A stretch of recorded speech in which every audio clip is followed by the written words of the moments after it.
Yeah. Yeah, I think just looking at Cindy sent me the instructions. All right. So let's follow up. Yeah. Good morning. I'd like to welcome everyone and call the July 26th, 2018 Delta Stewardship Council meeting to order. We'll begin with the roll call, beginning with the Honorable Judge Frank Damrell. Damrell here. Maranian here. Tatayan here. Fiorini here.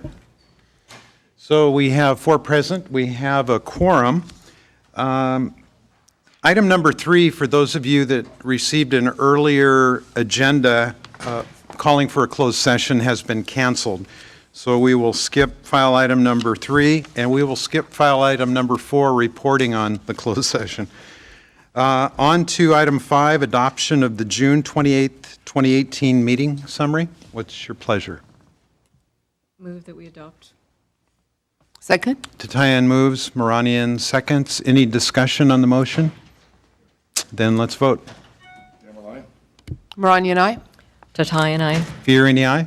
Motion passes 4-0. File item number 6, Chair's report. Does anyone have anything they'd like to report related to presentations, meetings, travel, things like that? All right. Then on to file item number 7, Executive Officer's Report. Jessica Pearson. Okay, thank you and good morning.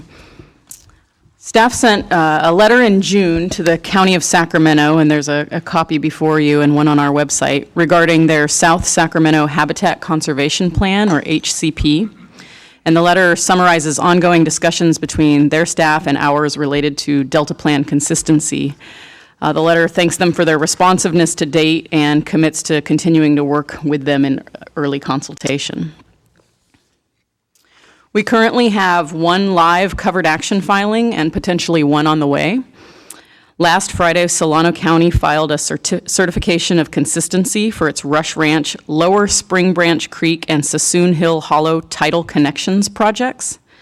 These projects are intended to reconnect the Sassoon Marsh watershed to the tidal and diked wetlands, restore native wetland and lower watershed natural habitats, and improve the public access experience at Rush Ranch, including the active scientific research and educational programs at the property. The filing on July 20th opened a 30-day period for public review. You can find out more by going to our website and clicking on the project certification description on the rotating sliders at the top of the homepage, or you can click on the pull-down tab for Delta Plan covered actions on the menu bar across the very top of the page.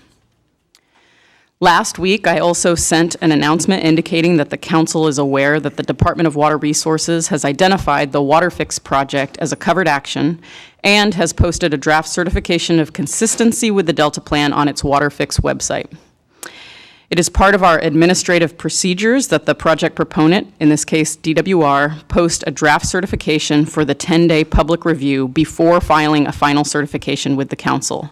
The final certification can then be filed with the Council anytime after the review period ends, meaning that DWR could file a certification for Water Fix as soon as tomorrow.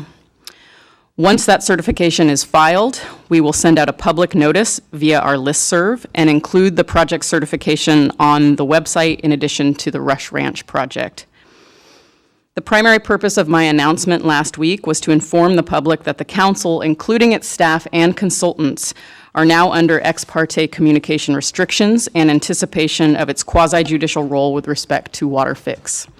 Consistent with our appellate procedures, I'll now call on our Chief Counsel to formally advise us about ex parte communications, and I'd like to give Bethany a warm welcome back. Thank you, Jessica. Good morning, council members, especially Chair Fiorini. Thank you for all your support during my maternity leave. I'd really like to thank Andrew Tarayanen, too, for so ably serving you while I was away. He did a great job, and I've heard nothing but kudos since I've come back. Council members, the Council's administrative procedures regarding appeals require that I remind you of the ex parte communication restriction at the, quote, first appropriate meeting after an appeal is anticipated or filed. On July 17, the Department of Water Resources posted a draft certification of consistency with the Delta Plan for the Water Fix project.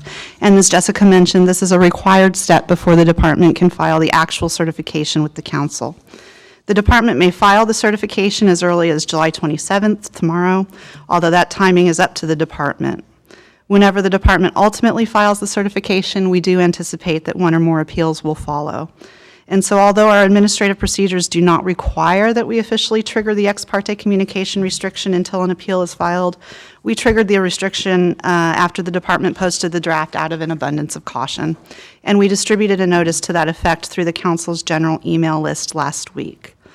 I would like to briefly remind you that the ex parte communication restriction is a requirement of California's Administrative Procedure Act. It prohibits any communication, direct or indirect, regarding any issue in the proceeding to the council or council members from an employee or representative of an agency that is a party, or from an interested person outside the agency without notice and opportunity for all parties to participate in that communication. What that means here is that council members, council staff, and consultants cannot and should not communicate about or discuss the water fix project or the council's appeal proceeding with any person outside of the council. The only exception is communications regarding the administrative or procedural status of the water fix certification. We have established a special email address to receive any such communications, and that address is waterfixcert@deltacouncil.ca.gov. So that's one word of waterfixcert@deltacouncil.ca.gov. I strongly recommend that if you find yourself anywhere that water fix and/or the council's appeals proceedings become a topic of conversation, please excuse yourself from the meeting immediately by explaining you are under an ex parte communication prohibition and cannot discuss or hear any extra record information about water fix. Also, please recall that we have firewalled council employees with whom you need to refrain from discussing these matters. If you receive a request from someone other than a non-firewalled council employee to discuss water fix, please decline that request and make Jessica Pearson and me aware of that request so that we can handle it appropriately. I would be happy to answer any questions you may have about ex parte at this time. Questions of Bethany? Bethany, I've found it's helpful when going to a meeting just to let everybody know right up front that we have this restriction, and that avoids the awkwardness of, excuse me, I need to leave the room.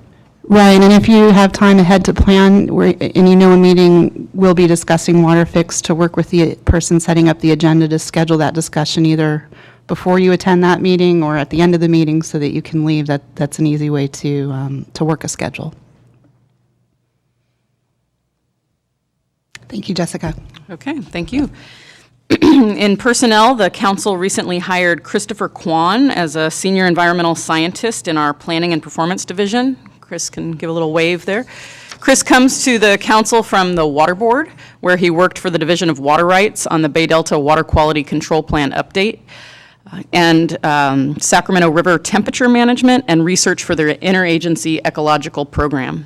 Chris has a PhD in ecology from UC Davis and San Diego State University. He holds a BS in evolution, ecology, and biodiversity from UC Davis. His research investigated the impacts of pollution, climate change, and invasive species on food webs in the San Francisco Bay.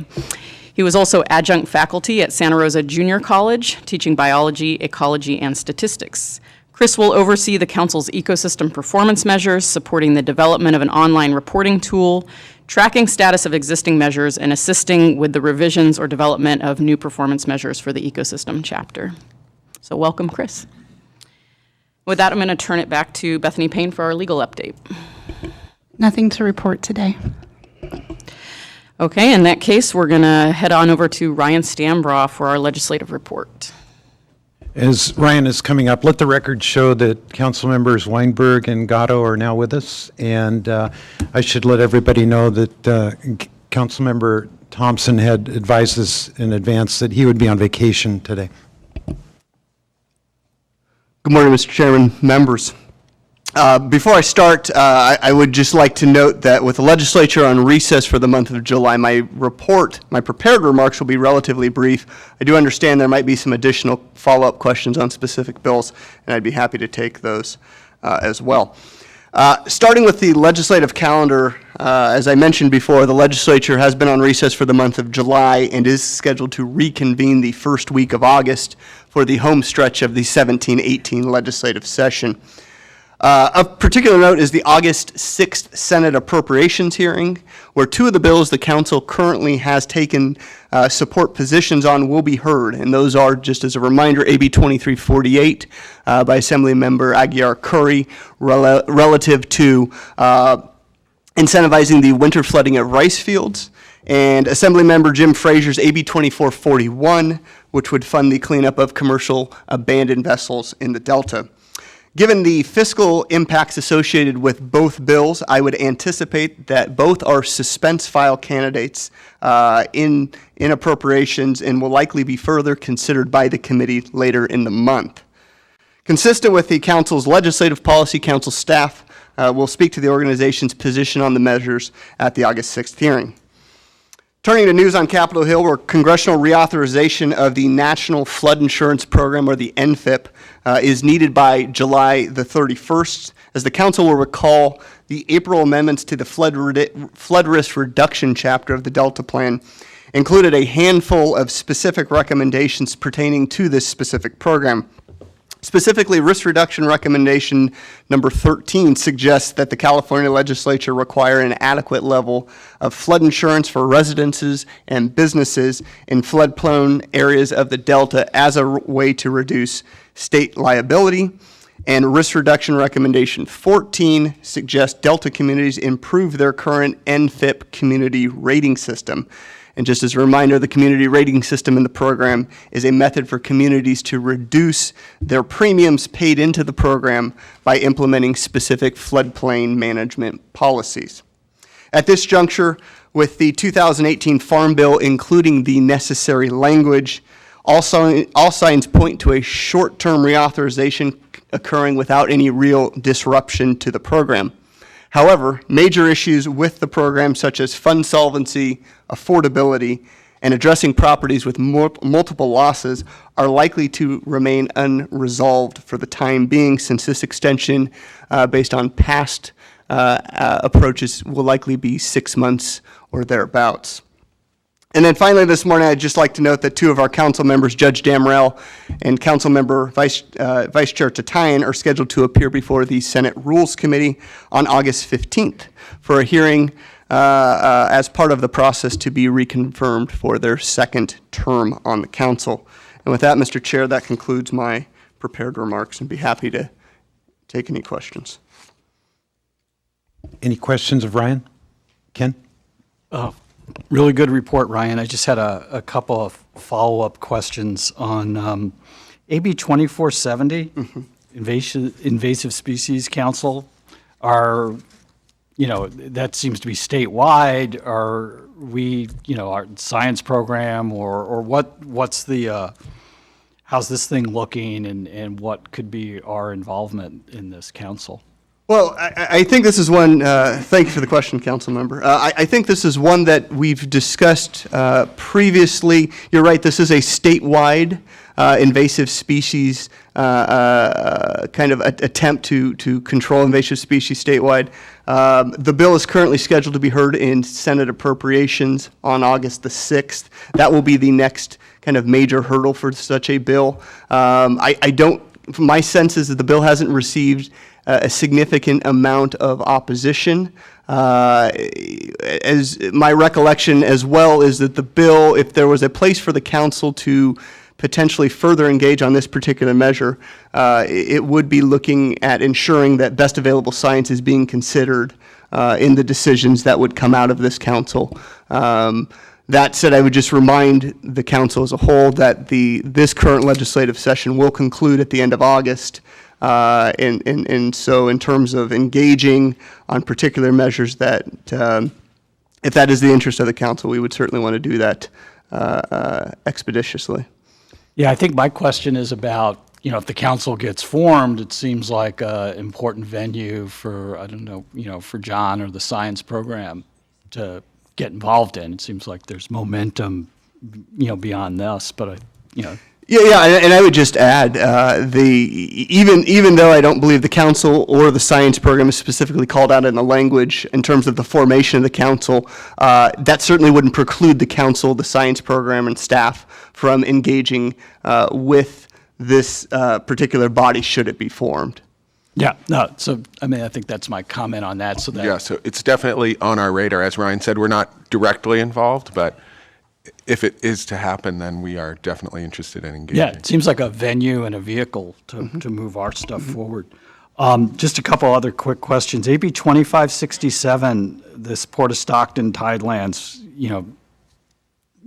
transferring it from the state ownership to the Port of Stockton. Is this in the legal delta? I'd have to get back to you as to whether that is the case. I would just note that this bill is currently no longer active. So it is dead. And my apologies, it appears our tracking system does not reflect that. But I would be happy to follow up on this, any specific questions with regards to kind of the geographical location as well. As you know, bills are likely to come back. So if you'd like me to do that, I'd be more than happy to do that. Yeah, I think my question is really, gee, if you transfer ownership or convey ownership from the state to a local government, then that, it's in the legal delta. If they start to maybe fill in some of those tidelands and things, that's a covered action and just something to keep. And last question is on AB 2649, and this is diverting. It's a state board related thing, but it's just diverting surface water for groundwater recharge and as part of Sigma. So just, the sort of reduced reliance on the Delta, just wondering, because this is something I think we've talked about in the past, is like, how are you going to recover those groundwater basins without surface water and just so that we understand and follow this, because that may be the linkage to us. Certainly, no, absolutely. I appreciate the comment, Councilmember Weinberg. I think this is an issue that has come up in the past in terms, I think there have been some concerns that banking this water as the permission creates kind of a temporary water rights permit structure that the Water Board currently does not have for this purpose. And there have been some concerns in the past in terms of potential, for lack of a better term, hoarding of this water and holding on to it in groundwater banks. The one thing I would note, just in terms of this particular bill now, it currently does not have any opposition. So I would be happy to keep an eye on it and explore it further. Yeah, I mean, it's a good resource strategy. I mean, how do you recover these overdrafted basins without recharging them? It's just something to Absolutely. keep an eye on. Thank you. Ryan, isn't another issue clarifying that using surface water to recharge groundwater basins could be a beneficial use?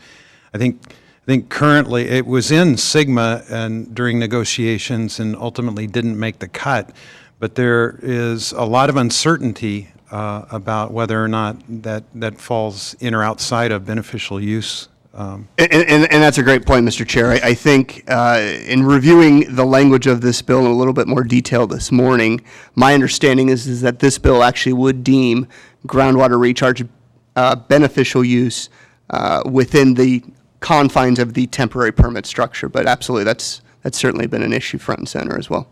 I think that's consistent with the CSO amendment that we approved.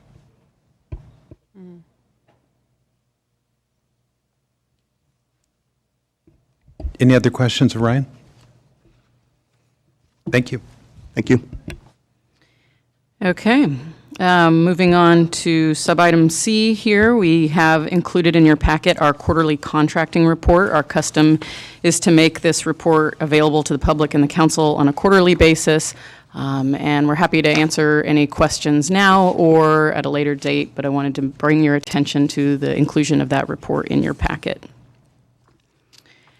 And seeing none, I wanted to make sure, before we move on to item D, that I recognize Lillian Tu, who's in the audience right now. She is a summer fellow from the USF McCarthy Public Policy Fellowship Program, and she's been with us at the council for about the past 10 weeks.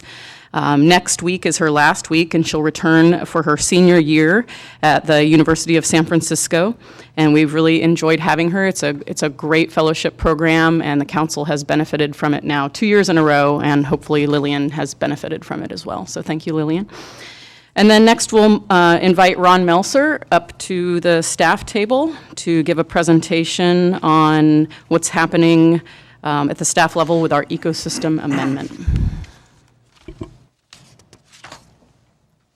And welcome Chief Deputy Jessica Law to the table as well.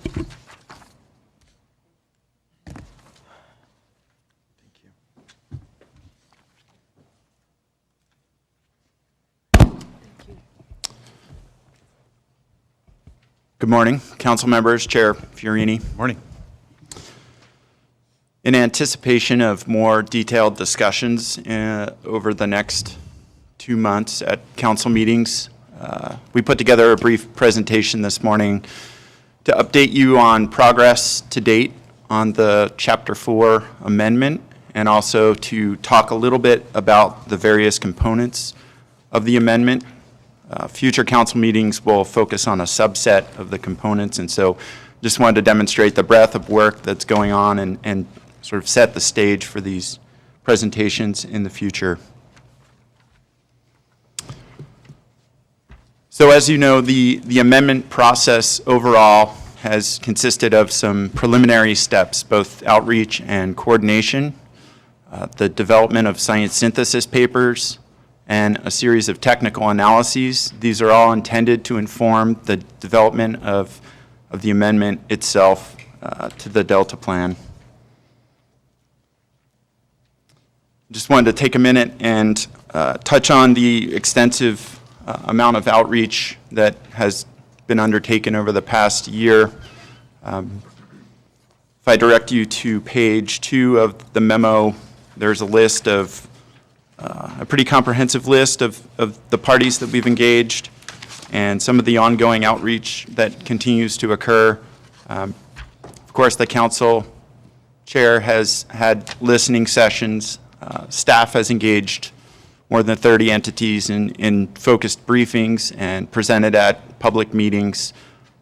We have chartered an interagency committee and have worked with various state and federal agency staff in receiving input on various components of the amendment process. Presentations at council meetings. We had an open house in February in the Delta. And last but not least, we were active partners in the Delta Conservation Framework development and the outreach that occurred through that process, and spoke to the development of the ecosystem amendment as that was coming together as well. And we continue to look forward to the release of that document as part of a supporting item that Department of Fish and Wildlife has led in the amendment. So just a minute, also, as you know, the council often uses issue papers, white papers, science, so synthesis papers in exploring issues and having conversations with stakeholders and experts and scientists. The amendment, of course, had 3 papers, one focused on exploring the topic of climate change and the ecosystem, one focused on the current conditions on the landscape. That's the Delta Ecosystem Stressors, a synthesis. And the last of the 3 was focused on approaches to restoration and management of the system, considering climate change and the current conditions. So these papers were reviewed, and we received comments from both agency partners and stakeholders, and then also local stakeholders within the Delta. Another critical part of the review cycle for the synthesis papers was the review by the Delta Independent Science Board. They gave a wonderfully critical review of the papers, and it's really helped shape our thinking. Some of the key points that we took away, and this is just a subset of many pages of good thinking and comments around the synthesis papers, but Some of the things that were touched on were the concept of timeframes, considering deeper timeframes in both the past and future, considering the cultural, historical past of the Delta landscape and not just the ecological or natural components of past history. One important piece of feedback was that we need to be very clear in our terminology and what it means and how we are applying it and using it throughout the amendment, and we've taken that one to heart. Addressing uncertainty through adaptive management processes. Another key element to that was that variability that we're now observing has not yet been incorporated in the modeling work that we've done. And so adaptive management and really making a place for the concept of uncertainty is an important way of dealing with changes that we're observing at this time. And the last is to really think through species management and to provide some guidance on how we should be thinking about prioritizing restoration and the management of various species within the system. So super helpful review, and it's certainly will be incorporated into our work on the amendment. So shifting gears a little bit to the Delta Plan and the amendment process, I just wanted to make sure it was clear the current chapter is founded on core strategies. One, create more natural functional flows, one on restoration of habitat, one on the improvement of water quality, prevention of the introduction of and management of non-native species, and the last, dealing with fisheries, hatcheries, and harvest management. Through our review, through our interactions and outreach, we've really landed on the fact that these are still very relevant, very fundamental approaches to the system. And so we will not be pivoting from this framework that the current chapter holds. That said, we do have a series of refinements that we're hoping to bring to the chapter through the amendment, and these are really, they reside in 5 overarching strategy or themes. So the first is the integration of climate change considerations, the concept of resiliency, and strategies to deal with some of the effects of climate change in terms of managing the ecosystem in the way that we attempt to restore the landscape. So that's number one. The second is thinking about how we can better engage and benefit society through these projects, and also exploring the interdependence between really the health of the natural landscape and society. So we really see the social aspects of things as being important in integrating into the current chapter. The third is the idea that we would identify strategies on working lands and to both study the effects of best management practices. So this is the concept of wildlife-friendly agriculture, and there is a lot of momentum and excitement about these activities on the landscape, and I think we've recognized that we are still nascent in our understanding of how to do this well, and so we want to really explore how to study and evaluate these practices to incorporate adaptive management in the application of these practices, and to really understand the uplift and benefits that these activities may provide. And so that'll be a component that we hope to add to the chapter. The fourth is the idea of quantitative ecosystem targets for the landscape, and we want to focus on ecosystem function. We've heard that many times throughout the process, and so we'll be looking to put out a very useful vision on the outcomes that we hope that the science says that we really need to support the ecosystem and the species. And again, that will be based on metrics of function. And then the last is given the prior elements, we need to continue to work on some of the implementation barriers and challenges out there. And so we'll be working through specific institutional barriers and some of the challenges associated with permitting, with our funding mechanisms, with the way that we formulate and move projects forward.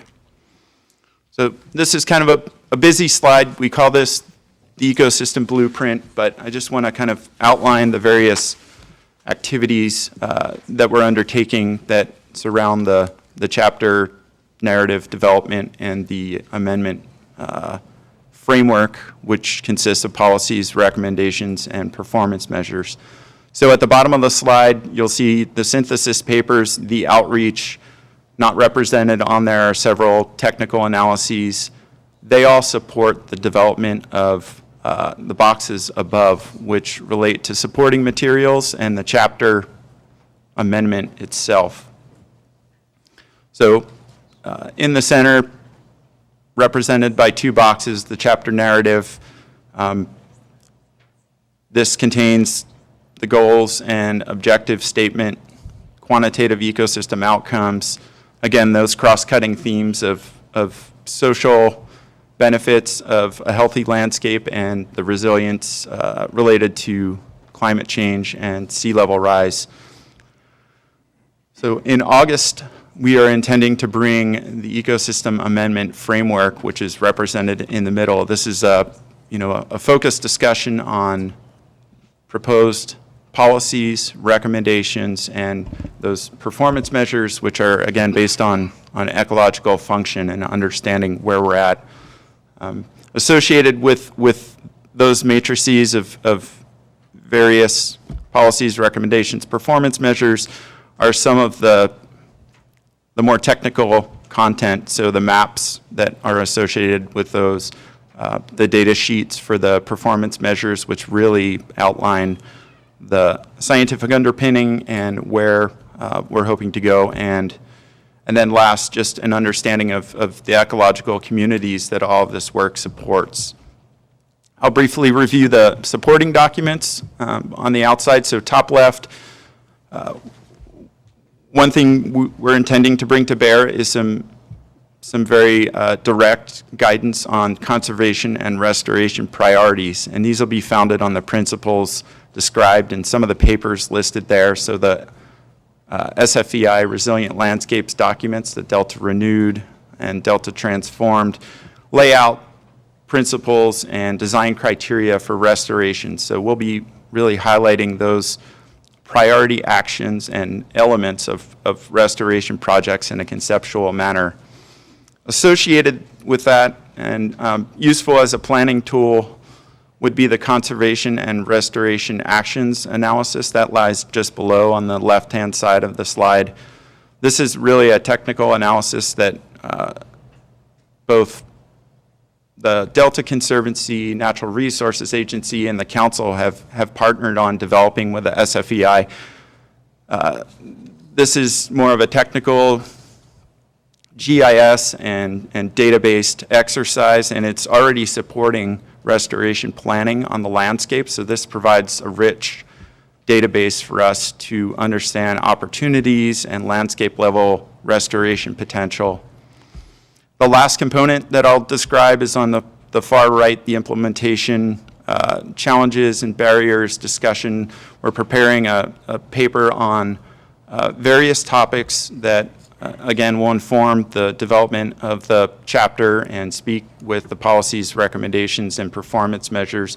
And this is really focused on restoration science support, so concepts of things like monitoring and adaptive management, land acquisition and management, permitting support, local government engagement, and the implementation strategies discussed in the Delta Conservation Framework. So big slide, lots of different aspects to this amendment. We can certainly dive deeper into some of the supporting materials if needed. We'll be reviewing those or intend to review those with the Ecosystem Subcommittee.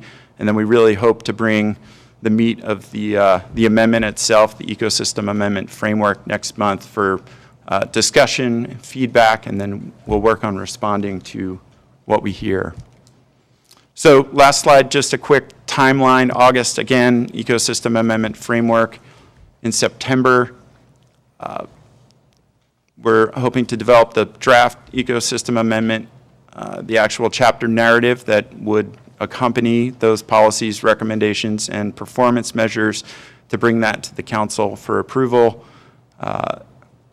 If approved, the notice of preparation for amendment of the amendment programmatic EIR, and then in October, a CEQA scoping meeting. November, council approval of the project description for the ecosystem amendment PEIR, and then we'll start the public review process through the spring and hopefully wrap up in October of 2019 with certification of the document and adoption. So, questions? Questions for Ron? I have a question. Susan? Thank you, Ron, and your team for excellent staff report and all the rigorous work you've been doing to march toward the framework. Could you say more about what is meant by species management? So just in taking a step back, I think we can think about managing the landscape in a couple of different ways. There's sort of a dichotomy, whether we're focused on ecosystem as a whole and the functions and processes that go along with that. Those are physical, so floodplain inundation, and also biological, things like primary production and the food web. The other way of thinking about management of the landscape is more species focused. And I think the resiliency strategies, both the smelt and the salmon, are a prime example of species-focused management, where we're looking at the biology of the organisms and some triage activities that we can do on the landscape to help support very imperiled organisms. So the review comments in the Delta Independent Science Board memo on the synthesis papers had urged us to think a little bit about how to prioritize our approaches to the landscape. And I think fundamentally there's that primary dichotomy. Are we focused on a community or on a specific species? And then we can also think about the specific species that we're pouring our energies into and where they are at in terms of their status, looking forward with the impacts of things like climate change or other management actions. I think the idea is generally we need to think about prioritizing and leverage the information that we have about future conditions in that prioritization. So I don't know if that gets at your question. Susan, if I can add too, I think when Ron started to talk about the objectives that we're pulling together for the plan, and one of the basis for those objectives is looking at recovery plans that already exist. And so there's a lot of work that's been done. There's half a dozen plans that have gone through extensive peer review, extensive public review processes, and those plans have more detailed objectives for both habitat type and then in some cases specific species. So we're reviewing all of that information, and that's really going to set a foundation for what we're proposing in terms of objectives moving forward.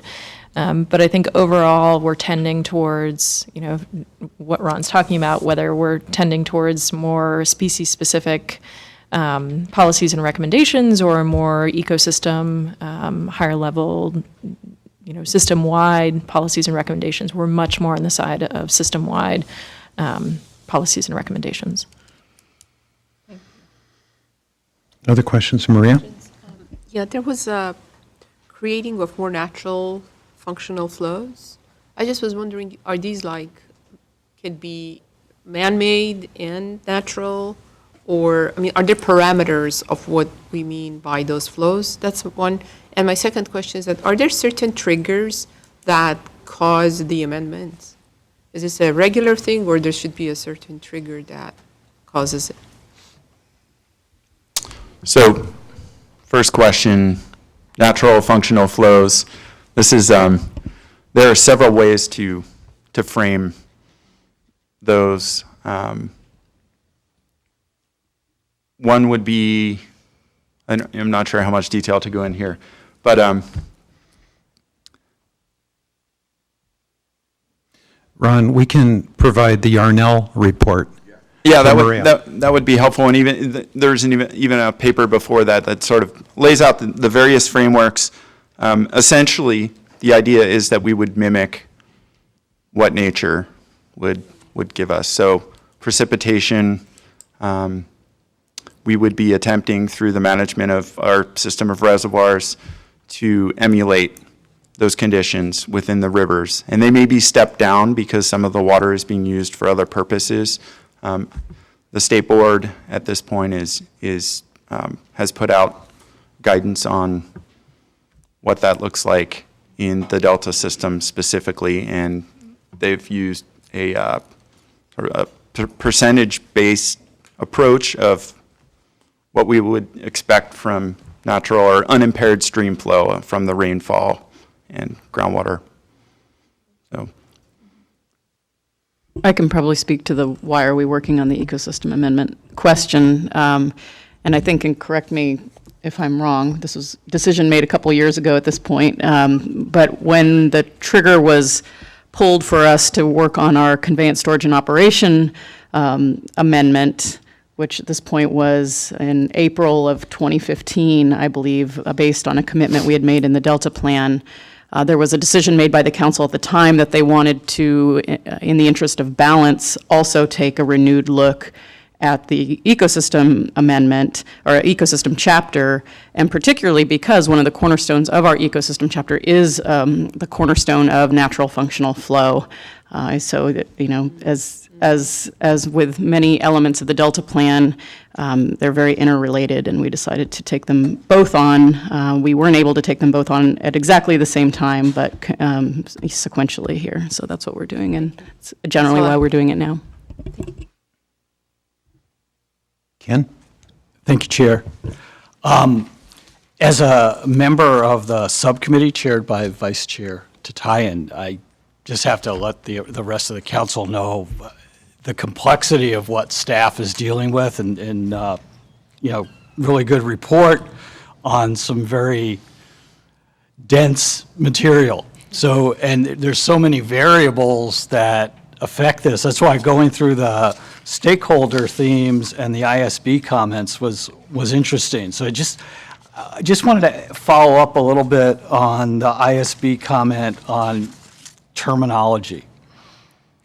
So specifically, I also like the wonderfully critical comment. So it's like, oh, okay. Critical in criticism, or critical and wonderful in critical thinking? Is the latter. yes. Yes, okay. Yes.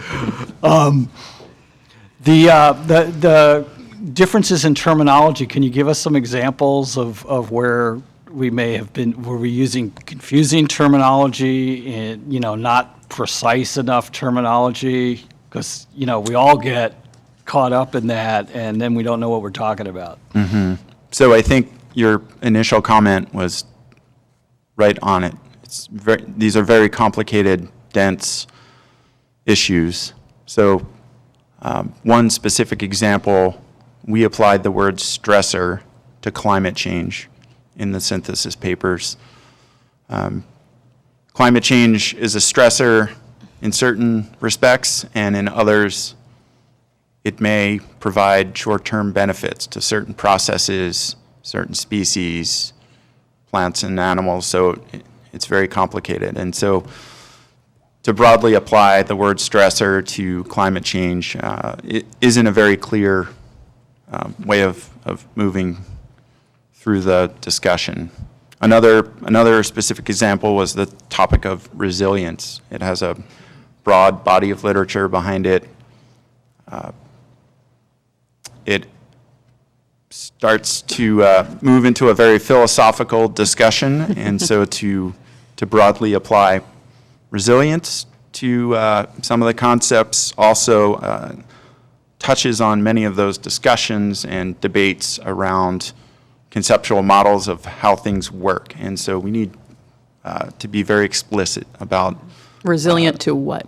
Right, exactly, right, and what resilience itself means. So those are a couple of the. So just a ones little that come to flavor mind. for how, difficult this is. I also just want to commend the staff team for, you go through the report and see the amount of outreach you guys have done and the comments you've got. I mean, that's really Thank you. impressive. And the fact that we're getting constructive comments and it's helpful, and the ISB's role in this really just going to make this a better document. So thank you. Thank you. Judge?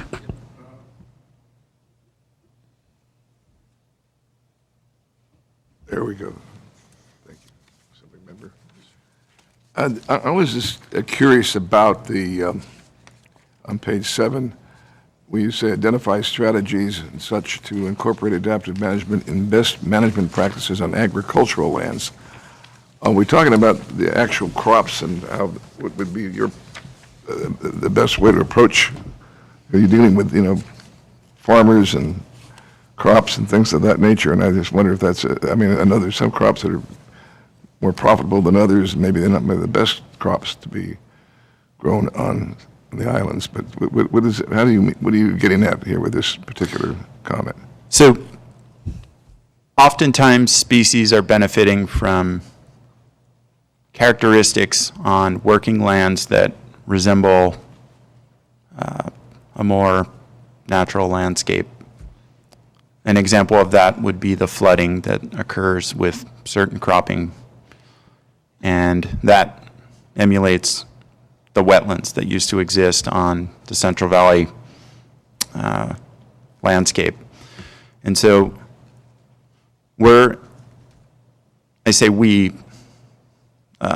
conservation efforts have incentivized certain practices like flooding.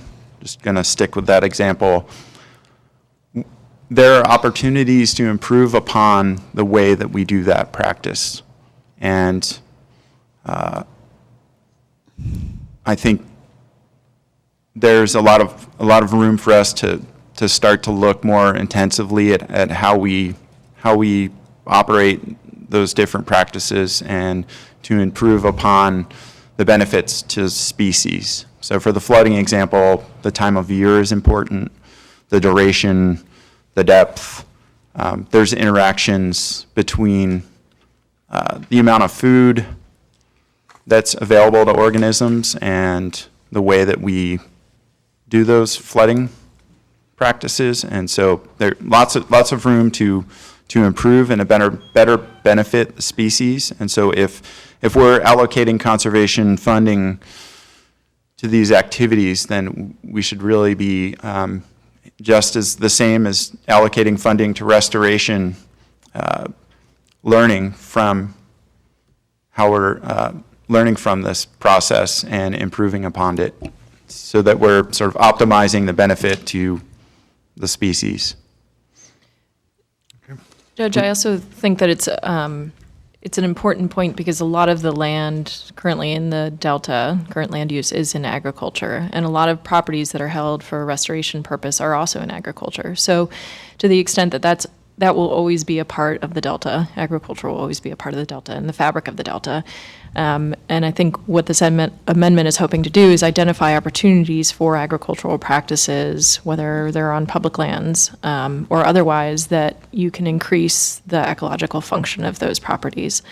And to be able to do that in a thoughtful way where you're really, within the adaptive management cycle, where you're really looking at opportunities, measuring the outcome, doing some monitoring, and being thoughtful about how to improve best practices in certain cases.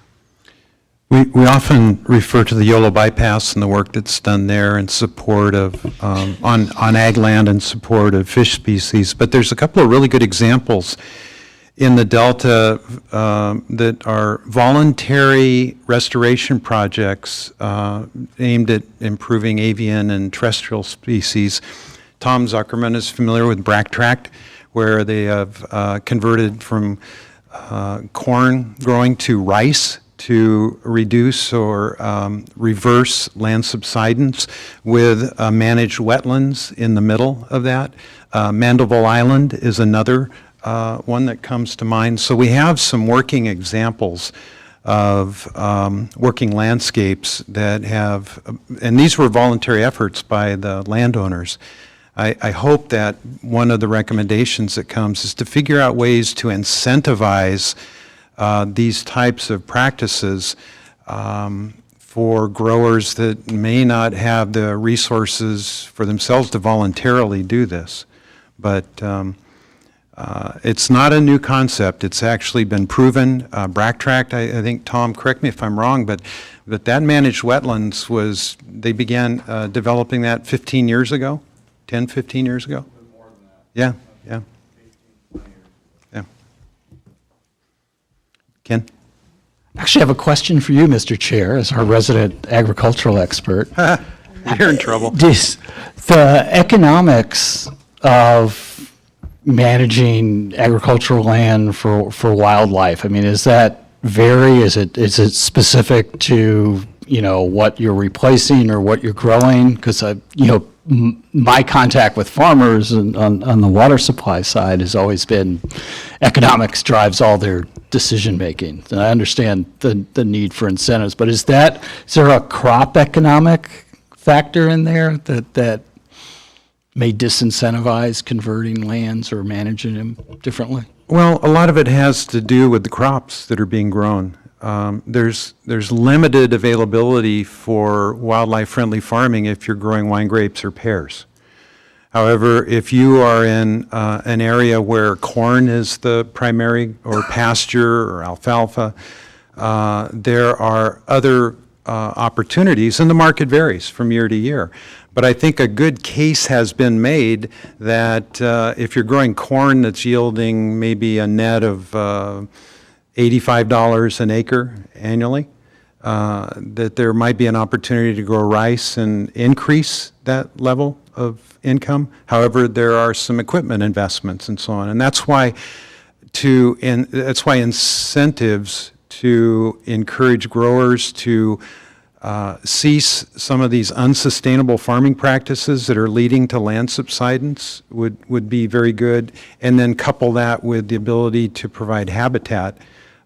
It's doable, but the economics are critical. The margins in the Delta are very thin, so there's not a lot of room for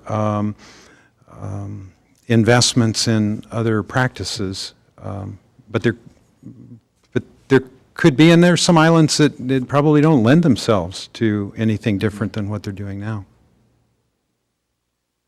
And that's one of the, I want to affirm, Ron, your work.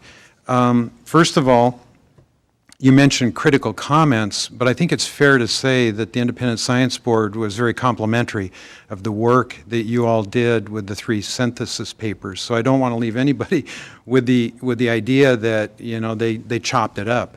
They added value to the great work that you all did, and that serves as a foundation for where you move forward. Ken mentioned the outreach and the interaction, and you've done a stellar job. And obviously, you've scheduled to continue that. The more input you can get is going to make this product better. I like the boldness that you're describing in the staff report. This emphasis on ecosystem function is a very important one, and I think it's like a once-in-a-20-year opportunity to really dive in and describe something that's very hard to understand, probably going to be hard to implement, hard to measure, but it's necessary. We've got to get there, because a single species, single stressor approach to this region is not working. It's clearly not working. So let's be bold and set a new vision for what can be done. You've identified permitting. That's a key. And in conjunction with the work that DPIC is doing, I hope that we get to a place where we can streamline the permitting of these projects so it doesn't take 5 years after you've identified an opportunity. Or 15, yeah. we've got to be able to break through that. So I'm glad you've identified that. Working landscapes, we've already talked about. Very important. If you can retain the management of the land with the owners who know that land the best and provide them the tools to do things that will reverse some of the negative impacts that have occurred over time and begin influencing more positive impacts.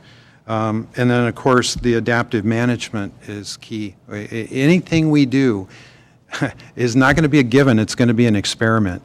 And so we have to treat it as such and to develop the metrics and know what to monitor and what to look for and how to assess if the activities are making a difference. So I applaud the work that you and your team have done.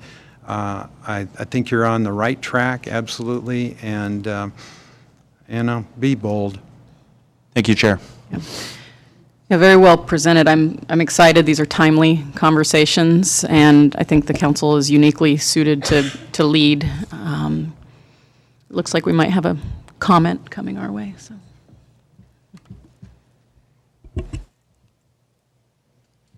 Any other comments or questions? Tom, would you like to address the council on this matter? If you have the time, I would like to, yeah. Sure. I don't know who this goes to. Well, you can hang on until you might need it again. I don't know how, there we go. I appreciate your comments, Mr. Chairman, about the involvement of the private landowners in the Delta. This week has been a busy week for discussions on that subject. John Callaway was involved in a discussion yesterday, which I was curmudgeonly participating in. You curmudgeonly? Come on, Tom. But I think it's important to understand that the Delta is 500,000, 700,000 acres of land that 98% of it is in farming. All of it is subject to flood hazards. There's a syllogism that, to me, it makes some of the discussions a little bit more understandable. And that is, we spend an awful lot of time talking about water, environmental issues dealing with the waterways, but most of the Delta is not readily reconvertible into flooded tidal wetlands and things that are going to work well for the organisms that we're concerned about. What it really is important is it's an avian and terrestrial ecosystem, and it's very, very important for the avian populations that migrate from Alaska to Central America and so forth. And I'm not just talking about the things we hunt. I'm talking about tundra swans, sandhill cranes, all kinds of shorebirds, songbirds, and so forth, in addition to the sort of things that the landowners pay particular attention to, which are ducks and geese and pheasants and doves. So,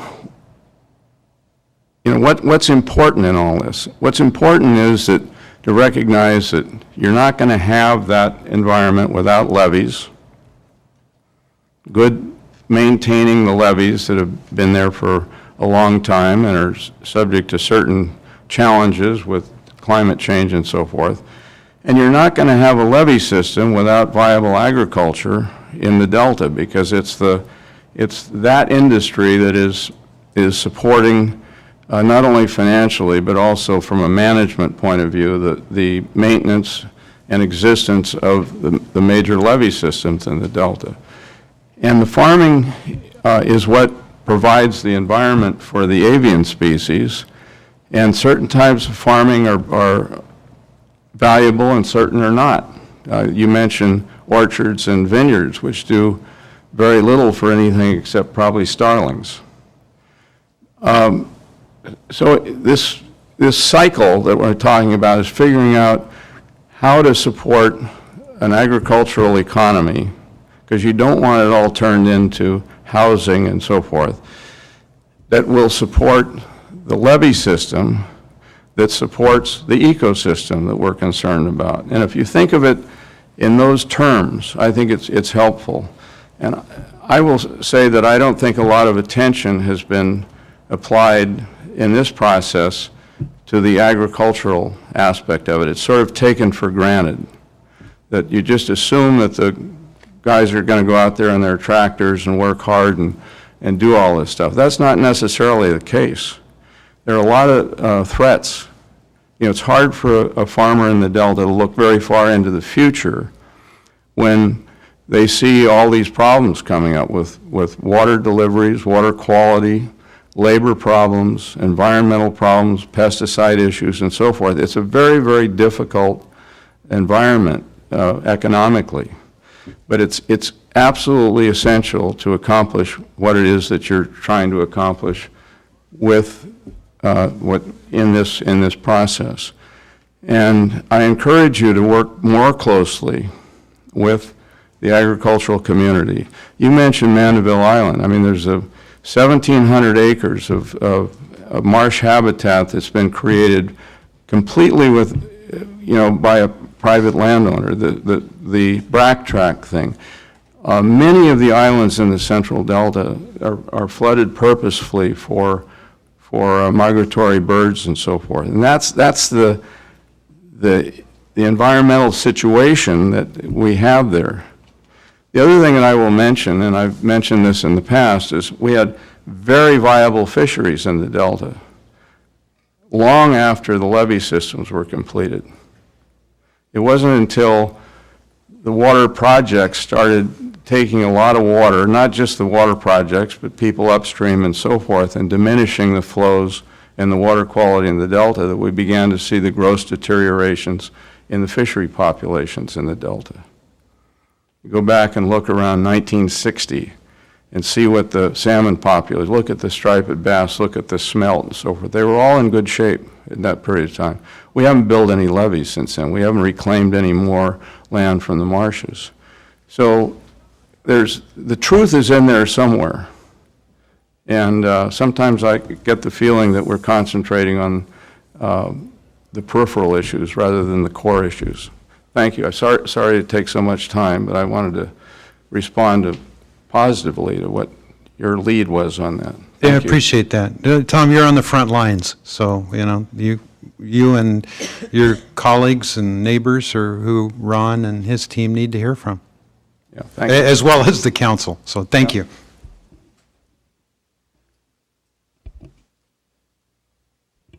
Okay, with that, unless there are any other questions, thank you very much. We'll look forward to hearing more in August. Thank you. Thank you, Ron. Thank you, Jessica. That concludes my executive officer's report. Okay, any questions of Jessica Pearson? None? Then we are on to file item number 8, lead scientist report, Dr. John Callaway. Great. Good morning, Council. Good morning, Chair Fiorini. Good morning. I have actually a pretty brief science summary today. I'm just going to present 2 articles to you, one on evapotranspiration, one on fish habitat, and then give you an overview of a recent brown bag seminar on open data issues, and then we'll hear by the numbers. So the first article that I want to summarize for you is by Elka Eichelman and her colleagues. They're from UC Berkeley, CSU East Bay, Stanford, and an organization called the National Ecological Observation Network. And this work really, Dennis Beldocki, who's at the University of California, Berkeley, has done an enormous amount of work on gas emissions and evapotranspiration with wetlands in the Delta, and so he's really the instigator behind a lot of this work. And you'll remember in May that the water master, Michael George, gave us an overview of recent work that's been done on evapotranspiration in agricultural lands in the Delta, and he highlighted that one of the areas where we don't really have much data is evapotranspiration from natural lands, wetland areas. And this work was started long before those recommendations, but fills some of the gap in that area. It does focus on restored wetlands, not natural wetlands, but it gives some good insight into evapotranspiration from wetlands in the delta.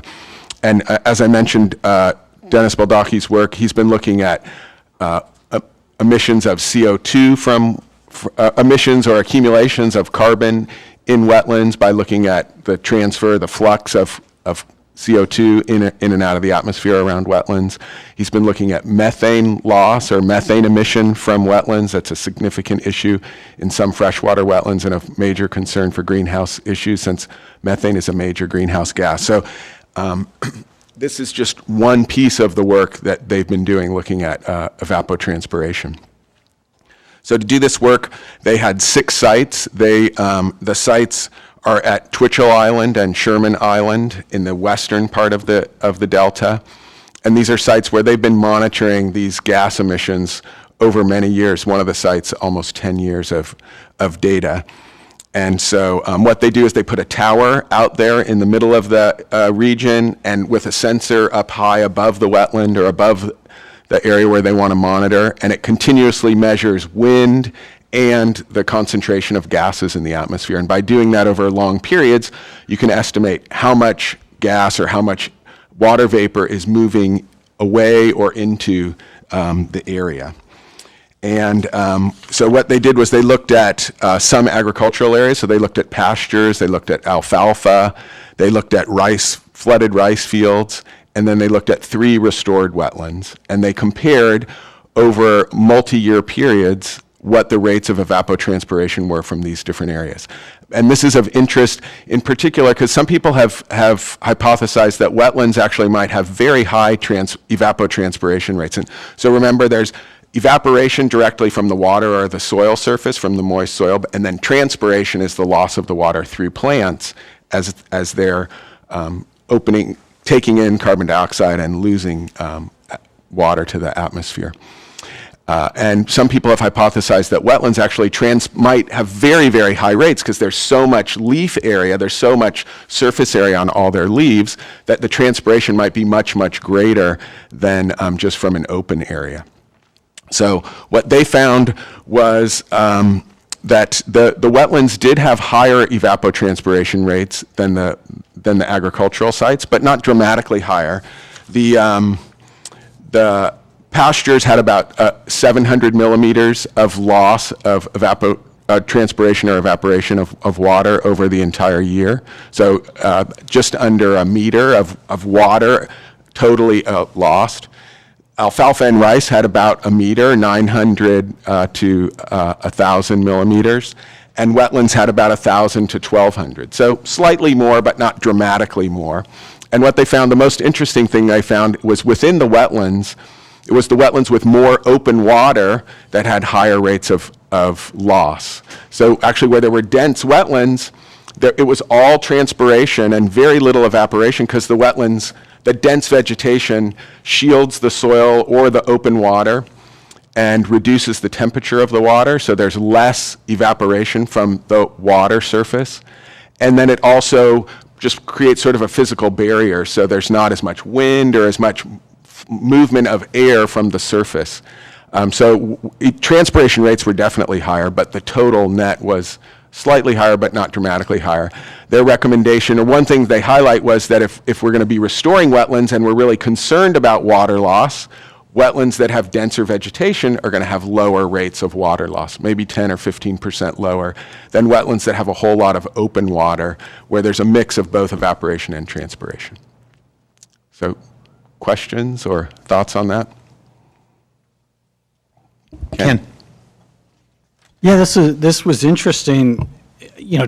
2 points. One is, what does this mean for the ecosystem restoration when we talk about, what we want to restore in the wetlands? And the other side is, the bigger co-equal goal picture is, if we're trying to conserve within the delta in designing wetlands, isn't the offset of the benefit of the wetlands is less outflow or I mean, is there a balance there between, does the need for outflow stay static and then you're using more water for these wetlands, or are the wetlands reducing some of the need for outflow?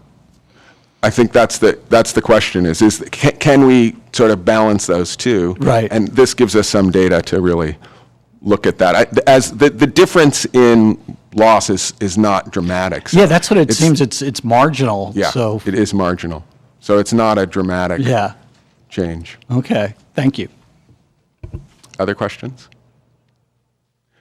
Okay, so the second paper actually looks at some of the same sites, but looks at fish issues. And the question that these researchers, this was done by Matt Young and colleagues from UC Davis, from the US Geological Survey and the Department of Water Resources. And what they wanted to look at was what affects the community of fish species that we find in flooded islands within the Delta. And so they looked at Sherman Island or Sherman Lake, the flooded areas around Sherman Island. They looked at Big Break, at Frank's Tract, and Mildred Island. And so those of you who were out in the Delta last month, remember that we visited Frank's Tract. Sherman Island and Big Break are just to the west of there, and then Mildred Island is to the southeast of there. And so what they did was they looked at over 2 summers, they did electrofishing off a boat where they put a jolt of electricity into the water and it stuns the fish, and then they can capture them and count them and then throw them back. So they wanted to see what were the different fish communities in those different locations and what factors are associated or affect why you find different fish species in those different locations. This was done in 2010 and 2011. It's based on about 15,000 fish that they caught, so they have a pretty significant sample size looking across those 4 areas, 27 different species that they caught over all sites over 2 years. What they found was at the lower salinity sites, there are almost no native fish species. There was never more than 5% native fish in the 3 sites with the lower salinities.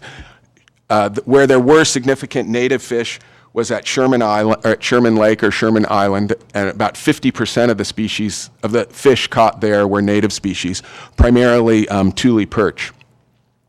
So what they found was salinity definitely has a strong effect on the community that you're likely to find. Turbidity also has a strong effect. Those two vary together, so it's hard to say exactly which of those might have more of effect. And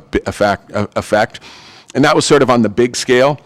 What they found, I think, that was most interesting was on the smaller scale, that the presence of vegetation, submerged vegetation or submerged plants, underwater plants, had a strong effect on the community.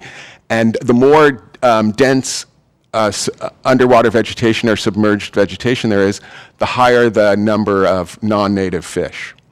And so that was the biggest, on a local factor, that the presence of this dense vegetation appears to be one of the key factors driving fish abundance or fish communities. So they make the case that we should really think about how we can control submerged aquatic vegetation, something that people are definitely aware of and trying to do, as a measure to promote native species. So actually the native species also are slightly higher with more vegetation, but they're being preyed upon by the dense number of non-native fish. And it's really largemouth bass as one of the key predators that's found there. It was probably more than 50% of the sample that across all those sites. So any questions?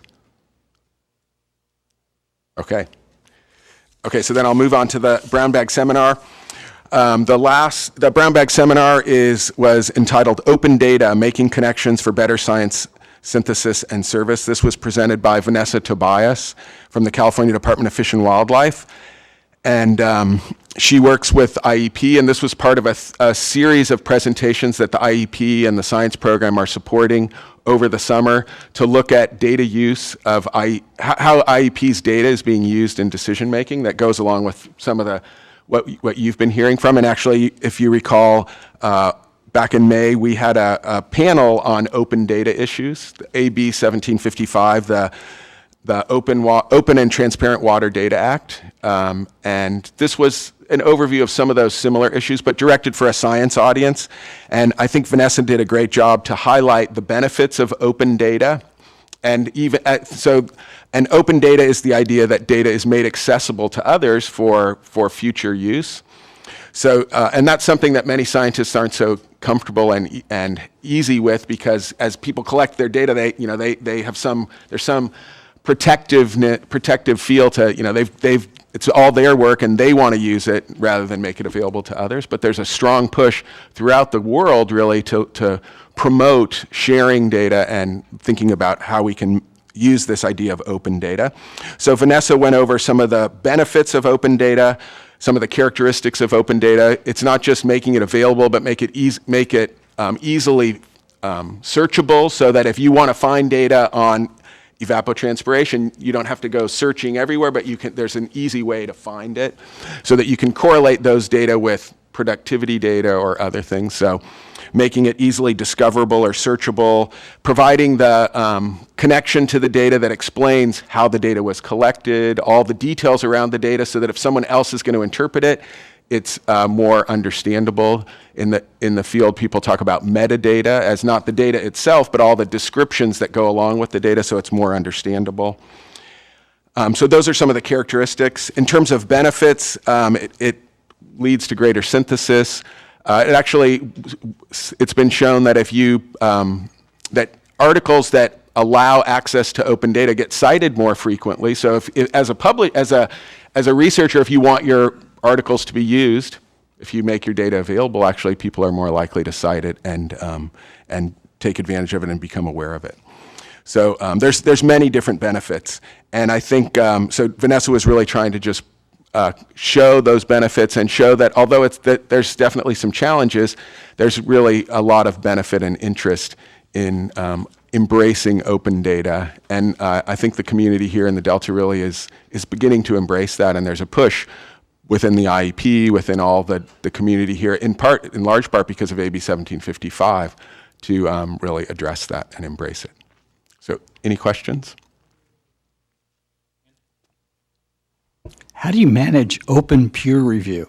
I mean, I understand the data availability, but that seems to be pretty unwieldy. And it is definitely unwieldy and challenging, but and I'd say, so, one thing is there's different steps towards that. So some journals are now encouraging reviewers to publicize, to make their name public, so that, and some journals are making reviews public. So traditionally, the reviewer of a journal article and their review is something that goes to the authors, but no one else. But many journals now are considering making that information available, so that then when a reader gets the final paper, they can see how the paper has evolved over time. And some journals are actually using online peer review. So there's targeted reviewers who give specific input, but there's an opportunity for anyone in the science community to provide input to articles, and then it's up to the editor to weigh those issues and think about how to incorporate all of that input. So it definitely is more complicated, and I'd say there's a slow evolution towards that. Most journals, I think, are still in the more traditional closed review approach, but some are taking on more of that. Be hard to get the journal out if you're going through that kind of process. It definitely is a little slower. Thank you. Okay, thank you. So I'll turn it over to Amanda Wasserman, who's going to present by the numbers.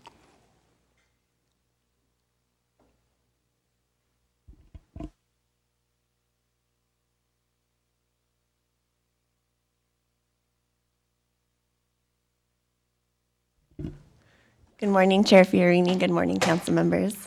Let's take a look at the key points from By the Numbers this month. So snowpack is at 0 across the board now. So we've transitioned to reporting water temperatures this month instead. And as a reminder, these 3 stations here were chosen to provide a general view of temperatures across the watershed. Clear Creek is the northernmost station near the Plumas National Forest, while Collinsville and Clifton Court Forebay are within the delta itself. And as you can see, temperatures are currently all similar to the averages that we have for the last 7 to 10 years. The only other thing I wanted to point out from this first page is that similar to last month, flows are below average in the Sacramento and San Joaquin rivers, particularly so for the San Joaquin. And then I wanted to clarify that this third line here is actually representative of the average daily exports out of the Delta for the month of July, and my apologies if that wasn't clear before. This value is also low for this time of year, but of course exports are controlled, so this would be for water conservation purposes in the state. All right, so more of what I would like to focus on today is on the other side of your handout, and that is I have some updated Nutria numbers for you, as well as some important information regarding this topic. But first, just a little refresher. What are nutria and why are they harmful? Nutria are large herbivorous semi-aquatic rodents native to South America and originally introduced to the US for the fur trade. And they were thought to be eradicated from California, but a small population was discovered in the San Joaquin Valley in 2017. Adults are about 2 feet long with 1 to 1.5 foot long rat-like tails, and they weigh about 15 to 20 pounds. And as you can see from the graphic in the top right of the screen, nutria look pretty similar to some native aquatic mammals we have here in California, which makes them pretty difficult to identify, especially when they are partially submerged in the water. The preferred habitat of nutria is close to permanent water sources, such as wetlands, rivers, or lakes, and their feeding and burrowing behavior in these areas is incredibly destructive. They're on the bottom right of the slide. You can see an example of what they can do to a wetland habitat, and that experiment was done in Louisiana, where nutria have been a big problem for several decades now. Nutria also burrow quite extensively, as you can see there in the lower middle portion of the slide. And as I'm sure you can imagine, this could cause serious damage to water conveyance and flood protection infrastructure in the state, posing risks to human health and safety as well as agriculture. So what's going on with nutria currently? As of July 18th, there have been 196 nutria captured in California, with a few additional confirmed sightings. And this number has more than tripled in about 2 months' time. And going back even a little further, the last time you heard about nutria in February, there had been about 20 animals captured. However, as indicated with the black circles there have been no new detections in the Delta since May. So according to the California Department of Fish and Wildlife, the numbers of nutria are still low enough where the opportunity exists to successfully eradicate the population in California. However, as time goes on, as is illustrated here with this species invasion curve, it will become more and more difficult and expensive to eradicate the population as it grows and continues to spread out. So what is currently being done? There is an interagency nutria response team, which includes the agencies listed here, and CDFW is leading the eradication effort. And this team is preparing an eradication plan, and the first step of that is to determine the actual extent of the invasion by doing surveys, and those are currently underway. In addition, more staff members from various CDFW regions, as well as from CDFA, are being trained to survey and trap. USDA Wildlife Services also started trapping this month under a short-term contract, which may be extended to multiple years.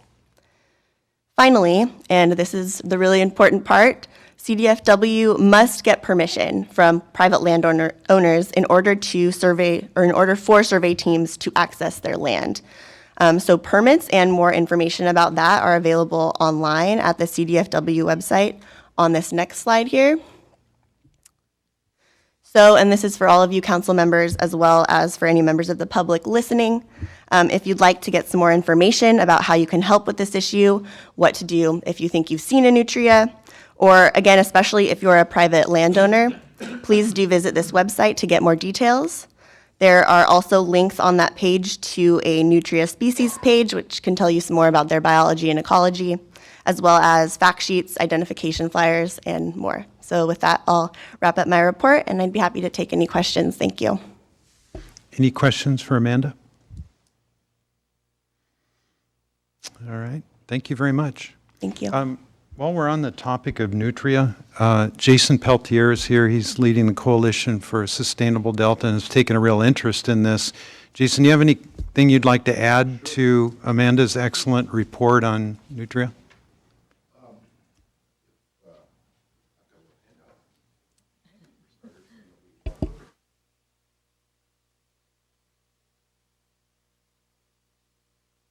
With the San Joaquin County Farm Bureau and KSN engineers out of Stockton, we organized a workshop recently with the Department of Fish and Game. Excuse me, I'm not going to change. It was great, and it was well attended. We had about 15 of the right people relative to the Delta there: engineers, reclamation district managers, some landowners, and other agency people. And there was, out of that workshop came a couple of things that really, I think, caught my attention. One is, Amanda talked about surveys. This is a huge area that is potentially infested with nutria. They are concentrating where they're finding them, which is down in Merced County. But given their range and their habits, it's, nothing, we're not safe anywhere kind of now that they're in the Delta. And the fact that they can burrow 50 feet in and 6 feet down is frightening. We know most about fighting nutria from what's going on in Louisiana and the Chesapeake. Some in Oregon, they have an infestation, but the circumstances there are totally different than the Delta, right? If they're burrowing a levee there, the risks are much different than the risks we face. But a big takeaway was surveying is really the first step, important, got to understand where the populations are to kill them, but also to understand how to direct your resources. Currently, they have only two-man survey teams in the field. That is kind of frightening. We don't know how many they need. They haven't figured that out yet, but I don't know, 100? It's because that curve you saw tells you you've got to, and this is the lesson from the Chesapeake, you've got to hit them hard and hit them early. So we're working on education things in the Delta and helping people understand how to spot them. There is only one, well, maybe two trapping teams now that are at work. They have, as you see, the numbers continue to move. What I've provided you with on this two-sided piece of paper are some concerns and questions about the nutria, what the threat is, what lessons we've learned, understanding the scope of the threat, and talking about eradication, resources. That's one thing I think in the Delta that came real clear in the meeting, the workshop we had, was that there's a lot of resources standing by to engage in the fight. There's no question about the threat of the nutria to the people in Delta, the engineers. I'd close with two points. One is shame on us if in a year or two we're in a much worse situation and saying we coulda, we shoulda, we woulda, had we known, and because we do know it's a threat and that it needs to be responded to. That's a standalone comment. And my last comment would be the situation could change dramatically overnight, and we need to be prepared for that. We could find more nutria in the Delta and have a whole different battle on our hands than we do today. Thanks for the opportunity. Yeah, thank you. John, anything else in lead scientist report? Nope, we're done. Okay. All right, that completes file item number 8. Any other comments? No. File item number 9, Delta Independent Science Board update.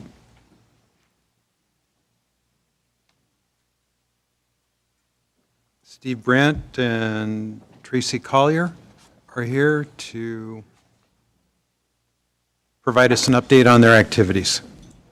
Gentlemen, welcome.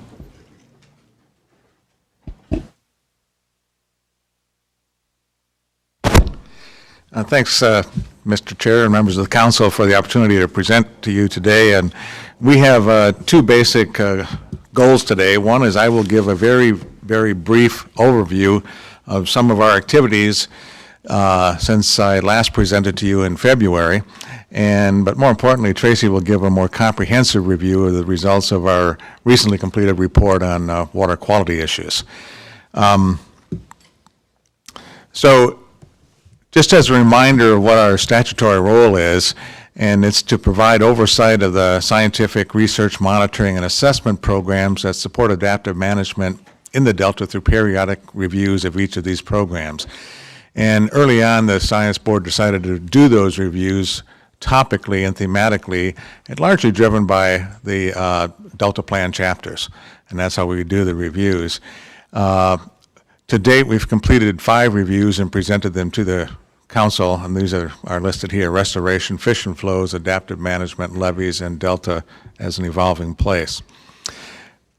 The overall purpose of these reviews, and it's important to kind of remember that we are forward-looking, and we're recommendations are designed to be for setting strategic science priorities. Science doesn't change overnight, and the idea is to look forward and do things strategically, identify the gaps, increase the scientific credibility, and we're hopeful that these efforts will help to improve the debate related to scientific issues and better provide a connectivity between the science, management, and policy. And I think the thing that the board most appreciates is that we don't make or recommend policy decisions.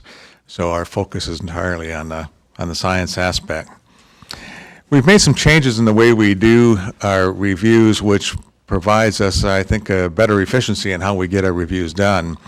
We first identify those thematic topics, and then we've instituted a new process where we develop a sort of a 2-page prospectus, and that's an early overview of what we intend to do and how we intend to do it, what the priorities are, and that goes public so that we can really help us focus to make sure those reviews are something that people will actually be interested in. Then we undergo the review itself, and we make a report to the council. And another thing we've instituted more recently is to do a lot of outreach that relates to these reviews. That's done in a variety of ways, either summary sheets, presentations at scientific conferences. We've actually gone through and done peer review publications on some of these, and then, of course, meeting with various agencies. The types of activities we undergo varies from review to review. And it is it's all an open public process, but we have board discussions, review the literature, we interview, we often are now instituting formal questionnaires.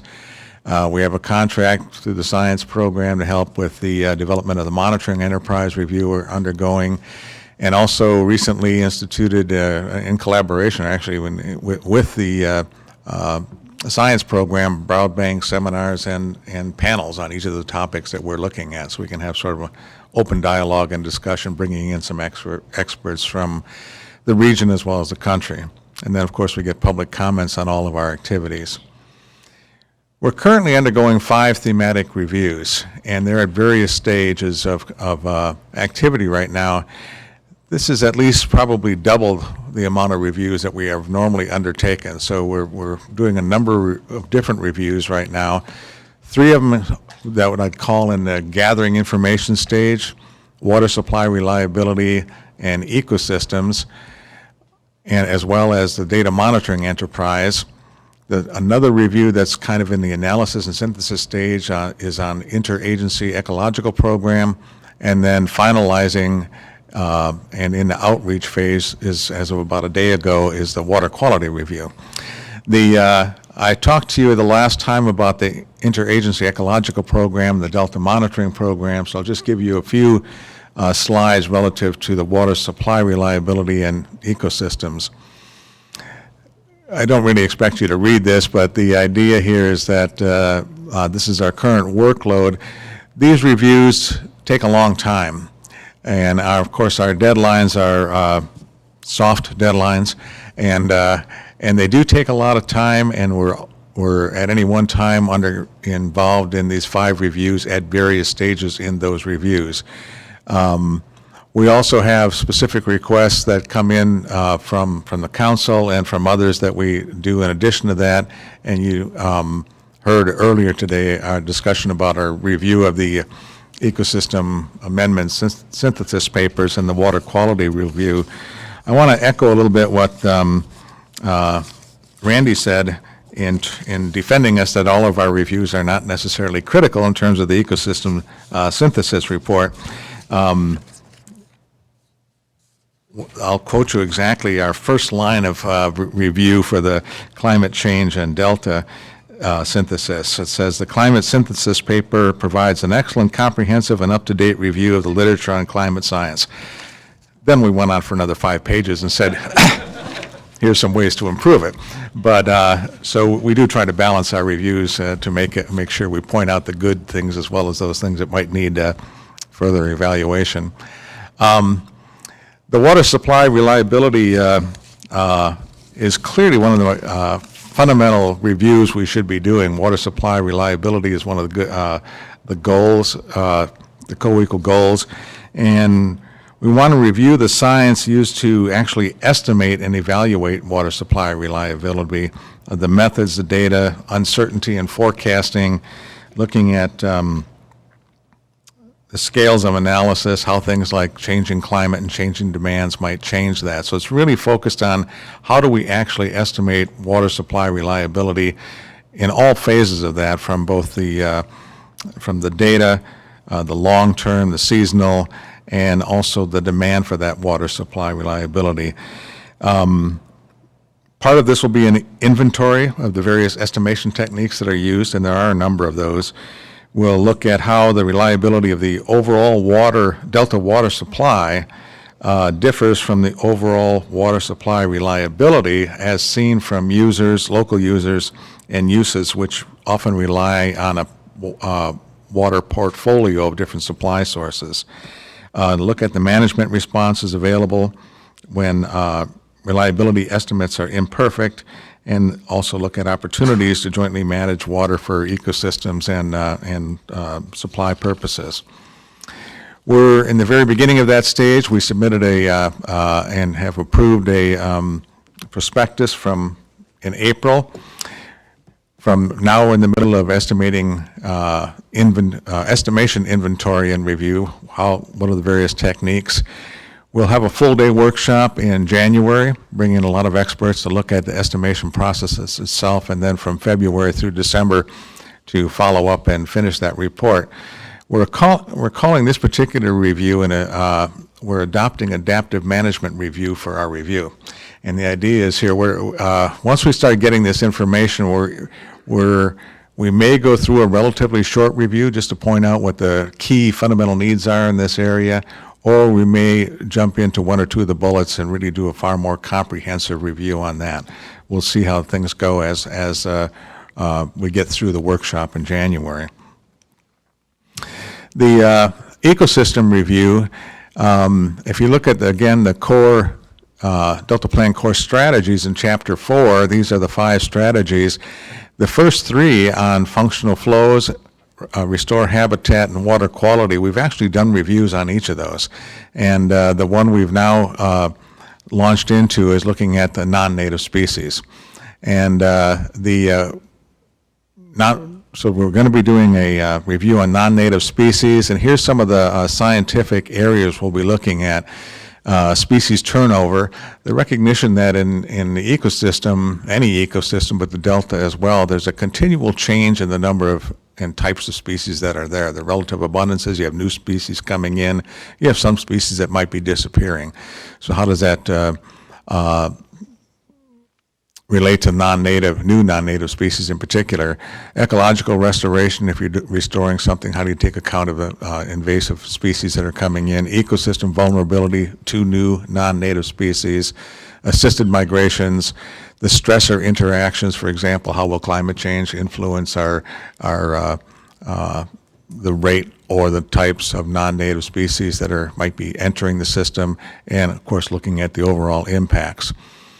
We have drafted a prospectus that's currently being reviewed. It should be looked at and go out for public review at our August 10th meeting. We have 2 workshops scheduled, one this coming November, and the idea is to look at it from a very broad perspective, bring in folks from around the country that look at those 5 topical areas and what are the key issues and advances that have been made in that field that might have application to the Delta. In March, we will focus, right after the IEP meeting, we'll have our meeting, and then we'll focus specifically on those critters and issues that deal specifically with the Delta. And then do the follow-up over the next year or so. We have some other requests that continually come in. We do expect to hear from the program a request to do a review of the Delta Science Plan as well as the Adaptive Management Framework for increasing water supply reliability. So that's my very brief report, and I'm going to turn it over to Tracy now to give us a report on the water quality review. But first, Steve, are there any questions for Steve? No. Okay, just wanted to check. I have a quick I question. see those up. Can you speak to why you favor the term non-native to invasive? Yes, it's kind of funny because one of the new techniques we've adopted, and I'll divert a little bit and then I'll answer your question, is working through work groups. Usually 4 or 5 members. That allows us to do a lot of debating and get through a lot of systems before we bring that full debate to the full board. The work group on non-natives invasives spent probably 2 weeks discussing what we should call it. And invasives has a lot of, I guess, baggage with it. And it's got a lot of legislation, regulations. There is the California Invasive Species Council. There's a National Invasive Species Council and so forth. But the term invasive is really defined in many respects by a sort of a subjective human interpretation, and in species that is new to the system but has somehow caused harm to the system, has gotten to a stage where it causes harm. Harm is defined by humans. You know, what's harmful to one human may not be harmful to another. You also have issues like, for example, my favorite example is from the Great Lakes, who have introduced salmon species, Pacific salmon, that have been introduced to the Great Lakes to support a $4 billion fishery. They are never called invasive species, although they dominate the system right now. So we don't use the term invasives from a scientific perspective, but we realize from a management perspective and so forth, that is something that, and we will discuss it, of course. It's almost human nature not to discuss it or to avoid it. During the course of our debate, we talked about looking at the new non-native species. That's a really interest. Most people are interested in what's coming down the pipe. And we've come up with the term newcomers. We can't discuss the term colonists. And we finally adopted for our review new non-natives because that's the exact terminology used in the Delta Plan. Okay. I'm sure we'll use all those terms in our review, though. So would you say that all invasives are non-natives, but not all non-natives are invasive? Well, all invasives, the way the term is used, are clearly non-natives, yes. And the second is true, too, because not all non-natives have been declared to be invasive. Thank you. Okay. See, I told you there was questions right there. This is... Oh, you're not done yet? I'm done. Okay. Yeah. That's the rest of his presentation, so. So this is 2 months in a row. Welcome back. Yeah, thank you. You're getting tired of me. I know. And you'll notice it's the same jacket as before, too. So. Mine, too. So thanks very much, Chair Fiorini and the rest of the members for this opportunity. Yes, as Steve said, my job here today is to present to you, talk about the water quality review that we did go through the major findings and recommendations and sort of where we're going from there. The first thing to note is the title of the review is Water Quality Science in the Delta, Chemical Contaminants and Nutrients. Now, there is obviously, when you talk about water quality in the Delta, for the vast majority of people and shareholders, stakeholders, they really think about salinity as a big water quality issue. But we have been hearing, as we formed the ISB and as we had input from the public and other folks, we were hearing again and again that the issue of chemical contaminants and nutrients as aspects of water quality people really wanted to hear about that. So salinity will be the subject of a future review. In our view, more standard water quality parameters like salinity, DO, temperature, those are definitely science issues, but there is a much more robust science and they're better understood scientifically. But chemical contaminants and nutrients in the Delta are comparatively less understood, so that's what we focus this review on. This is the list of the members.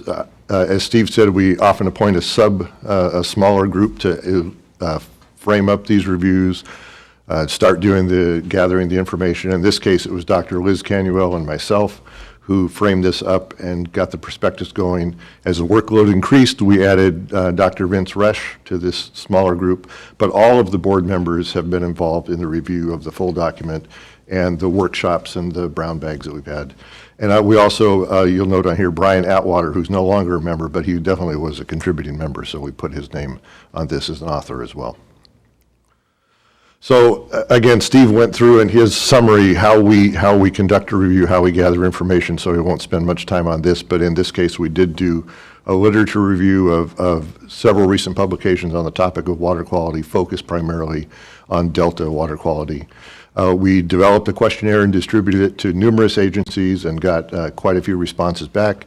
We did conduct in-person interviews with people involved in different aspects of water quality, again, focused on chemical contaminants and nutrients.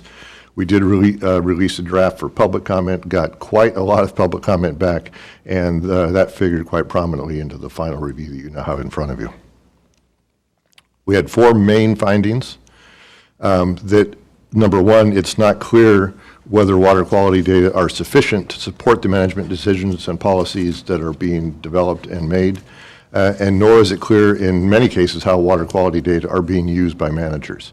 And in our report, you'll see that some of these findings are a little more nuanced, a little more wordy. I'm trying to keep the words down a little bit here. But if you want to understand the nuances, you can look at the full report. Adaptive management is rarely built into water quality programs. This was not obviously a surprise. Our adaptive management report also found that adaptive management in general in the Delta is planned and is a big issue, and you're going to hear about more of it later today. But in water quality programs, it's not as developed as we want it to be. Water quality too rarely enters into discussions about water supply and reliability. We tend to view those as very separate issues, and we don't think about how water management actually has the potential to affect water quality, again, focused on contaminants and nutrients. And then finally, there are several entities in the Delta that fund research and monitoring aimed at protecting water quality in the Delta, but these resources tend to be derived from specific compliance monitoring needs or research needs, that there is not what we'd call a holistic view of monitoring and research on water quality in the Delta. So now going into we had a series of more specific findings, and we tried to always give a recommendation to go with those specific findings, so I'll run through those. The picture on the left is from the cover. That's a word cloud of the 40 most common words that showed up in our report. And as you can see, there's a lot of words that have, in some cases, a lot of syllables. And one of the big findings was that there is not much that's simple and much that is misconstrued or misunderstood about the description and interpretation of water quality in the Delta. Meaning that different people come at it from different backgrounds, they have different things they're thinking about when they think about water quality. And as a result, we tend to, as a community, when we talk about water quality, just like in the very small example that Jessica raised for Steve about invasives versus non-natives, we get really hung up on semantics. And we start talking, but we don't understand what the other person's saying because we're not thinking from the same common background.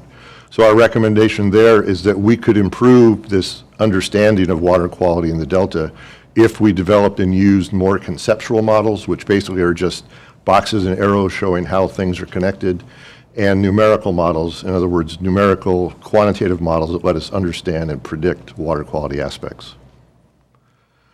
The next finding was that there is still a lot of uncertainty about the effects of nutrients and some contaminants and how they affect the Delta ecosystem, especially contaminants of emerging concern.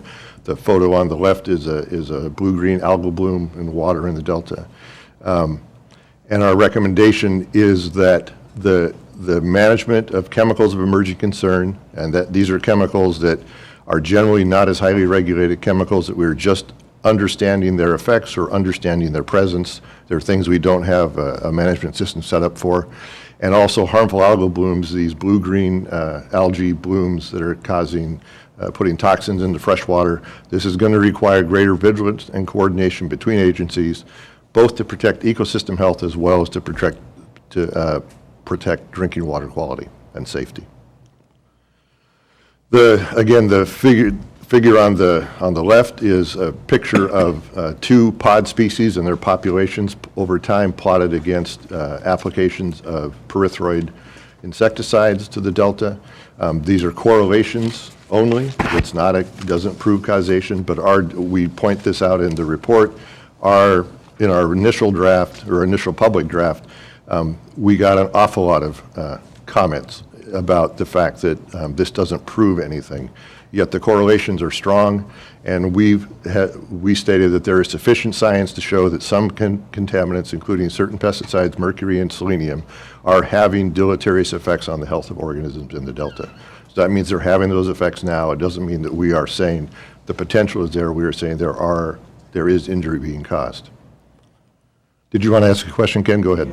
Dr. Collier, injury in terms of mortality increases, or you're seeing less births or deformities, that kind of stuff? So what we're saying is that the levels that are out there now, we know are we are not measuring, to a large degree, we're not measuring individual dead animals, but we know the levels that are there, the levels that are found in some cases in the bodies of animals, are known to be associated with impaired health in those animals. It can be impaired reduction, impaired immune response. There's the Fong et al. Paper that we reference here, where this came from, has a really great table of many, many chemicals and the strong associations between impaired health of a whole range of endpoints. So my background is toxicology, so I'm a believer, but other people should question me like that all the time. Our recommendation is that we need to really further assess the effects of chemical contaminants on the Delta ecosystem, looking at a range of spectrum, sort of feeding into what you just asked, not just relying on laboratory studies, not just relying on trying to look at one chemical and one endpoint, but really through holistic studies and chemical analyses. And we need to be out in the environment doing both fisheries and food web monitoring and understanding better the impacts of these chemicals in the Delta. This, again, on the left, this is a sort of a diagram of the many, many stressors that are in the Delta. We've talked about it. You folks have talked about it many times. You've just talked about it on the ecosystem amendment. Chemical contaminants are one stressor, but they're affected by other stressors as well. And we have two stressors in combination. It doesn't always add up 1 + 1. So we need to have more understanding, more attention paid to interactions between chemical contaminants and other stressors. And also we need to look at what happens when you have multiple chemicals. And again, people are doing this, but we need to understand that better if we're going to manage this. So I'll show an example from work from my research lab when I was with NOAA. On the bottom, that's actually 2 lines of, these are Chinook salmon that were fed either control food or they were fed environmentally relevant levels of chemicals that we know they eat in contaminated areas in Puget Sound. So we had stomach content analyses, we fed that same level of chemicals, and you can see basically there's no difference in those 2 lines of the animals in terms of mortality. If you feed them control food or you feed them chemicals and you hold them in the laboratory, you don't see an increase in mortality. Yet if you then expose those same treatments to a pathogen, in this case a bacteria that they will encounter when they leave the rivers and enter saltwater, We then see that the bottom line are those fish that were fed control food, and the upper line is the fish that were fed the chemicals, again, at environmentally relevant levels. And you see actually a major increase in mortality. So the fish fed, if you just measure the chemicals and you look at the mortality of those fish, you will say they're fine. But when they encounter a pathogen, a disease-causing organism, then you'll see that the contaminated animals then die at a faster rate. Another finding was that we really need to emphasize broad questions about the interactions among nutrients, food webs, and ecosystem processes, because that is really where a lot of the confusion comes about nutrient dynamics. Again, on the left is a diagram of the interactions between nutrients and other species and how this all factors into, it's a food web model coming from the Dreverett process. And that's as opposed to more narrow studies that try to focus on one nutrient, one species at a time. And that this is a standard science type comment. Increased research is needed on the effects of nutrients on the food web and on the growth of aquatic weeds. One thing we did point out was that the way that aquatic weeds are controlled in large margin in the Delta through the application of herbicides on a large scale, you really need to consider, we are saying that our nutrients contributing to the growth of aquatic weeds, our nutrients deficiency is part of the issue with some of the food web, but yet we are now spraying herbicides onto weeds, and then the nutrients from those weeds are going back into the system, and they're also spraying herbicides that are presumably going to affect primary productivity, phytoplankton. So just recently, DWR and Boating and Waterways have been working and funding some research to actually try to go out in the field and look at what happens when you apply herbicides. And what does that do to fish populations? What does that do to the weeds? And so that's just starting, but this sort of work has been going on for quite a while. And we point out that this is an area where we really should be thinking more about what we're doing and what the outcomes might be. There is no comprehensive monitoring and assessment program for contaminants in the Delta. There is the Delta Regional Monitoring Program, the RMP, but it's pretty young. It is nascent. It's a positive step, but we've said that its coverage is not sufficient to satisfy the need for information. So a recommendation there would be pretty obvious. They need to expand the contaminants that are monitored and increase the temporal and spatial coverage of their measurements. But this obviously will require resources. So we try not to say they need more resources because that sounds to me like a policy and management recommendation, but you can probably read between the lines. This is the list of the agencies that we sent the questionnaire out to, and we got responses, from. There's a lot of agencies involved with contaminants in the Delta and monitoring. Collaboration among agencies conducting monitoring and using monitoring results is not systemic or well organized. And that we need to improve the collaboration. That would lead to better linkages, especially between water quality monitoring done for regulatory compliance, which is a lot of the monitoring done in the Delta, and monitoring being done for special studies and in research programs. Water quality monitoring often is not done at the frequencies that are needed or commensurate, our 25-cent word, with the variability of the contaminants. So here's a person taking a water sample, yet water's flowing. We really need some high frequency, and maybe increased density water quality measurements in the Delta. And if we do that, if we enhance that spatial and geographic coverage, we will get a better understanding of the role of key events like the first flush when the first rains come after a dry spell and wash a lot of contaminants and nutrients into the system, floods and tides. That should help us better understand and manage contaminants in the Delta.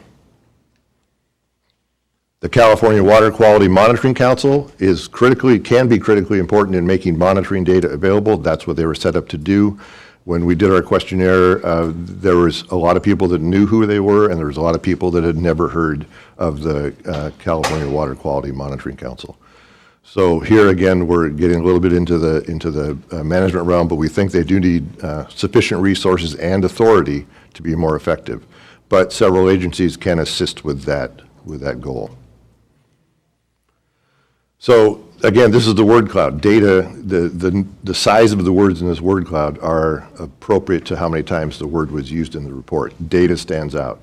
Data management efforts do not match the complexity and growing magnitude of water quality management issues and needs in the Delta. And basically, and you hear this all the time, I know it's a broken record for many people, data management efforts need to be improved, but especially regarding quality assurance and quality control. I mean, that's just one that always bedevils people trying to work with data, is not having, and you heard about it earlier, the metadata around the data, what is the quality control that went into generating those results. So some concluding thoughts that we make is that obviously monitoring is a big part of water quality, and we are right now conducting a review of the monitoring enterprise in the Delta. We're also conducting a review, as Steve showed, of the interagency ecological program, which is largely, there's a lot of monitoring aspects to that. So our findings here will influence how we review the monitoring enterprise in the Delta, and probably somewhat to the IEP review. The review clearly points to the need to document and evaluate the components of water quality monitoring in the Delta. Getting a handle on what all's going on is going to require attention. And again, in our review of the monitoring enterprise, that's going to be a major part of our focus for us. We think this review should help to prioritize water quality research, and as Steve said, in a strategic manner. And we didn't talk about it much, but we did have some discussions both with the public and among ourselves as a board. The attention to source reduction clearly should continue as a research and management priority. So it's one thing to understand the effects, but there's some good work being done on how do we reduce things at their source or have mitigation so things don't transfer from land processes into the water, and that needs to continue because that's really an important aspect of maintaining water quality. Randy. Yeah, the source reduction, as a policymaker, I read this summary, and that's the thing that stands out to me.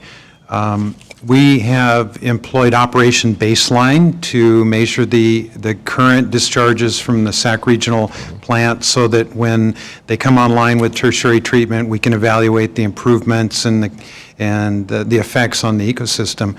But there's uncontrolled urban runoff. There is a lot of ag drainage water that's pumped back into the Delta.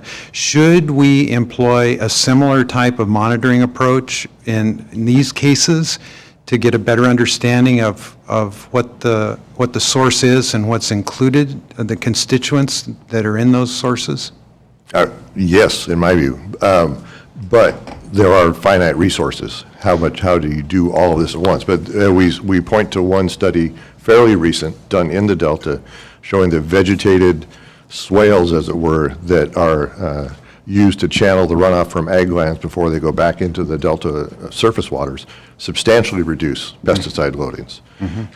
But again, pesticide loadings total in the Delta, I think it's a little over half come from urban uses, and less than half come from ag uses. But absolutely, I mean, I know in Puget Sound, we're doing a lot of work to try to better understand the loadings and what would reduce those loadings. And I think that effort would be well spent. And you stole my thunder a little bit before my last slide. Didn't realize you hadn't gotten to your last slide. Hadn't gotten to my last slide. I saw your picture.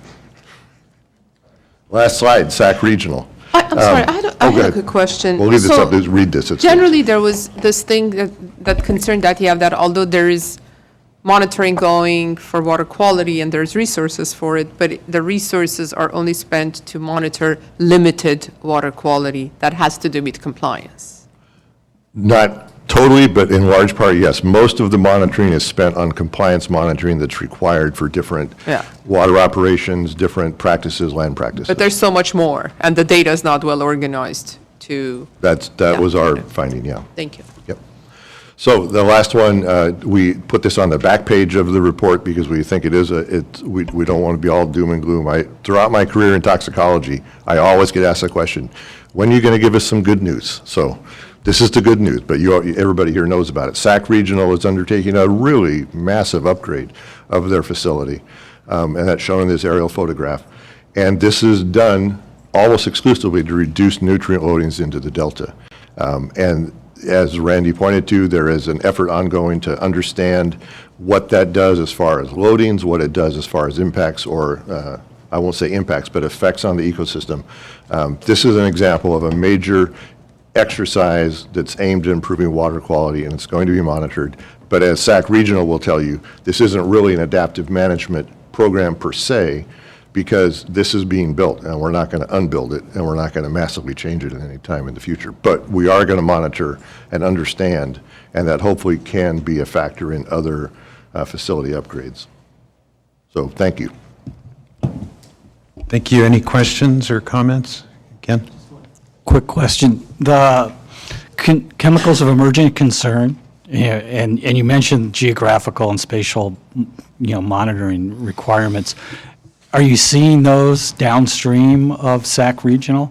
Is that where, where they're picking that up? I actually don't know. I know that the Delta RMP, about a year ago now, they had a 2-day workshop that was focused on CECs, chemicals of emerging concern, which are like the pharmaceuticals and personal care products, but also plastics, microplastics. There's a whole range of things that get thrown in, and it's a really, as we point out in the report, CECs is a really confusing terminology. It was bad enough already.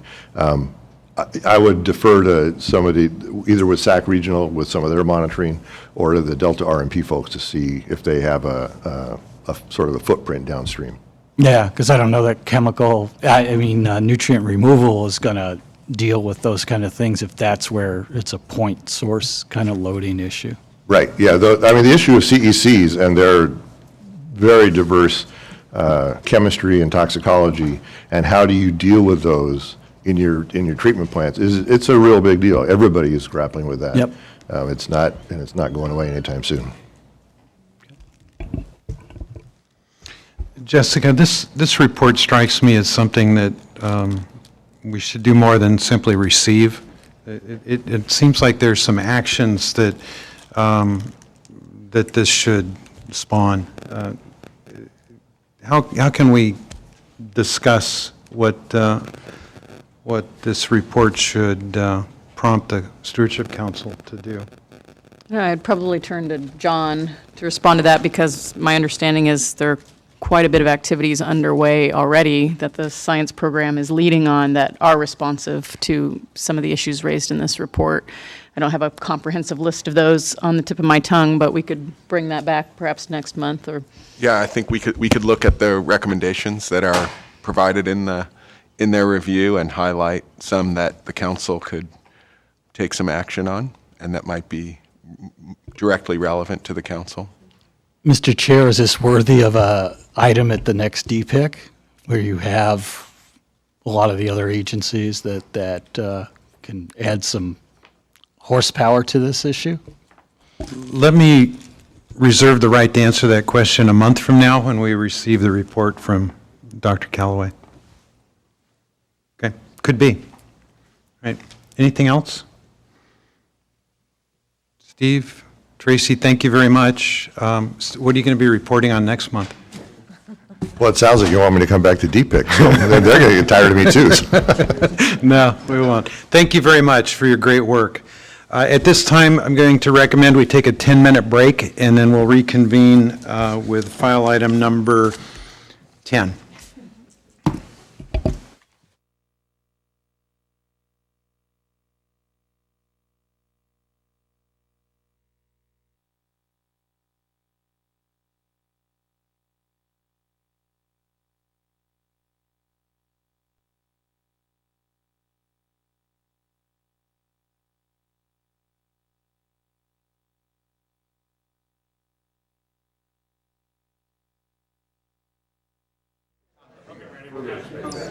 Okay, if everybody can find a seat, we'll reconvene.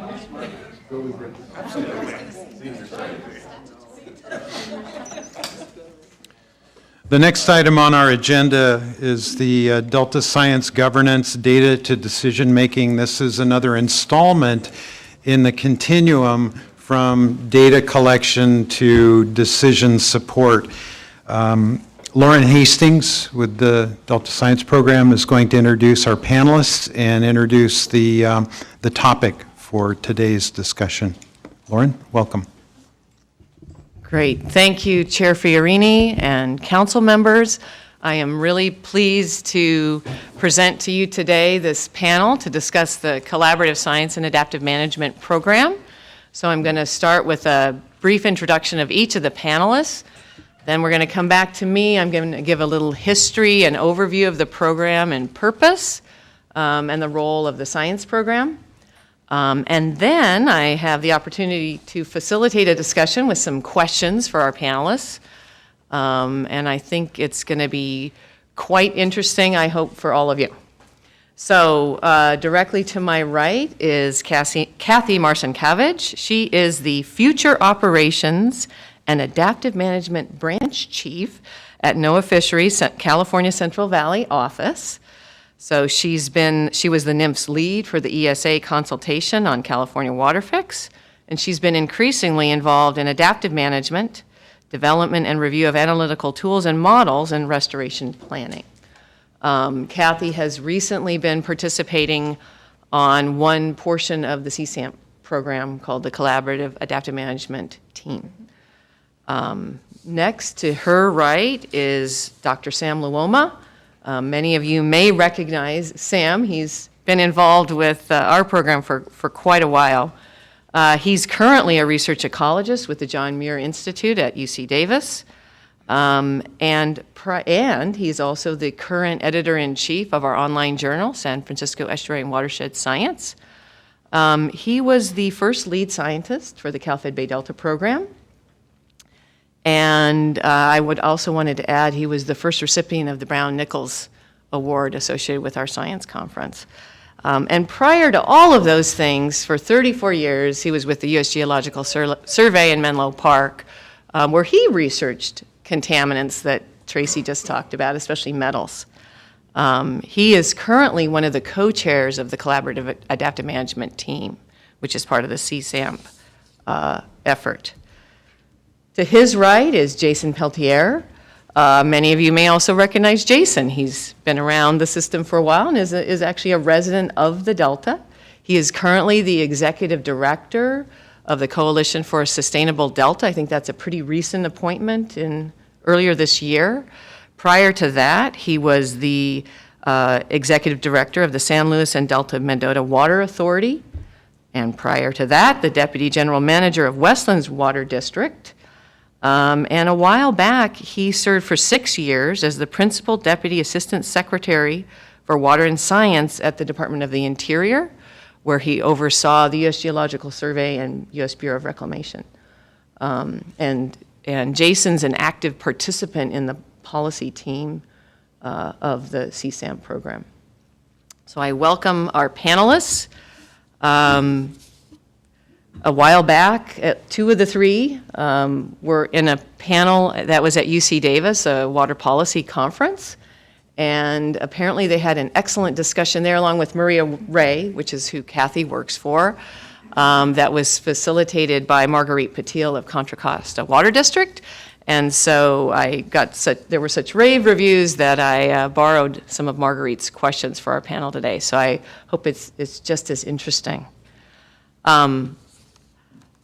One of the reasons I'm really pleased about bringing this panel to you today is the Collaborative Science and Adaptive Management Program, I think, is a unique opportunity and process experiment in trying to find a way to address scientific conflict and finding ways to manage that conflict through a collaborative process. So the CSAMP program began in spring of 2013.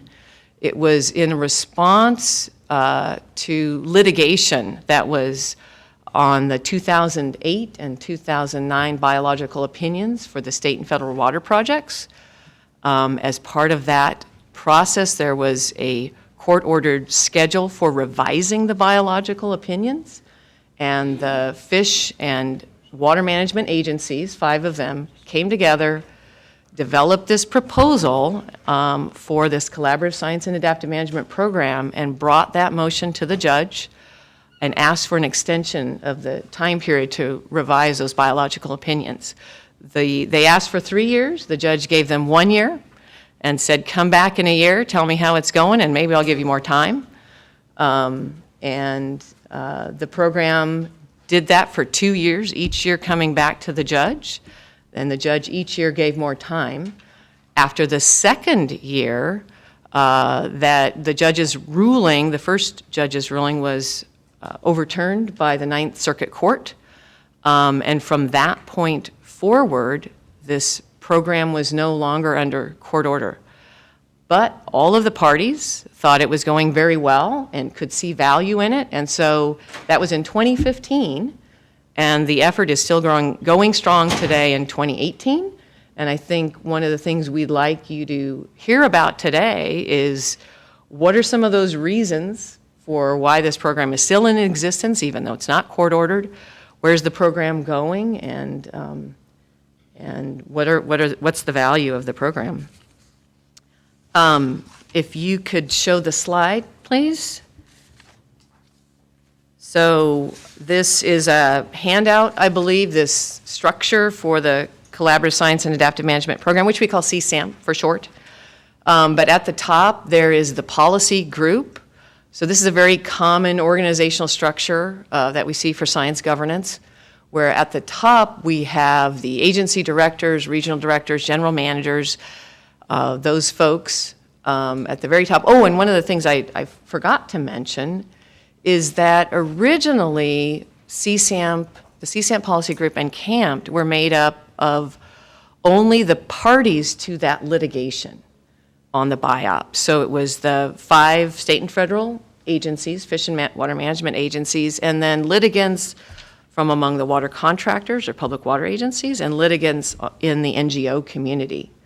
And so one of the unique things I think about CSAMP is that when we talk about this policy group, it's not just state and federal agency folks, it also includes stakeholders at that highest level.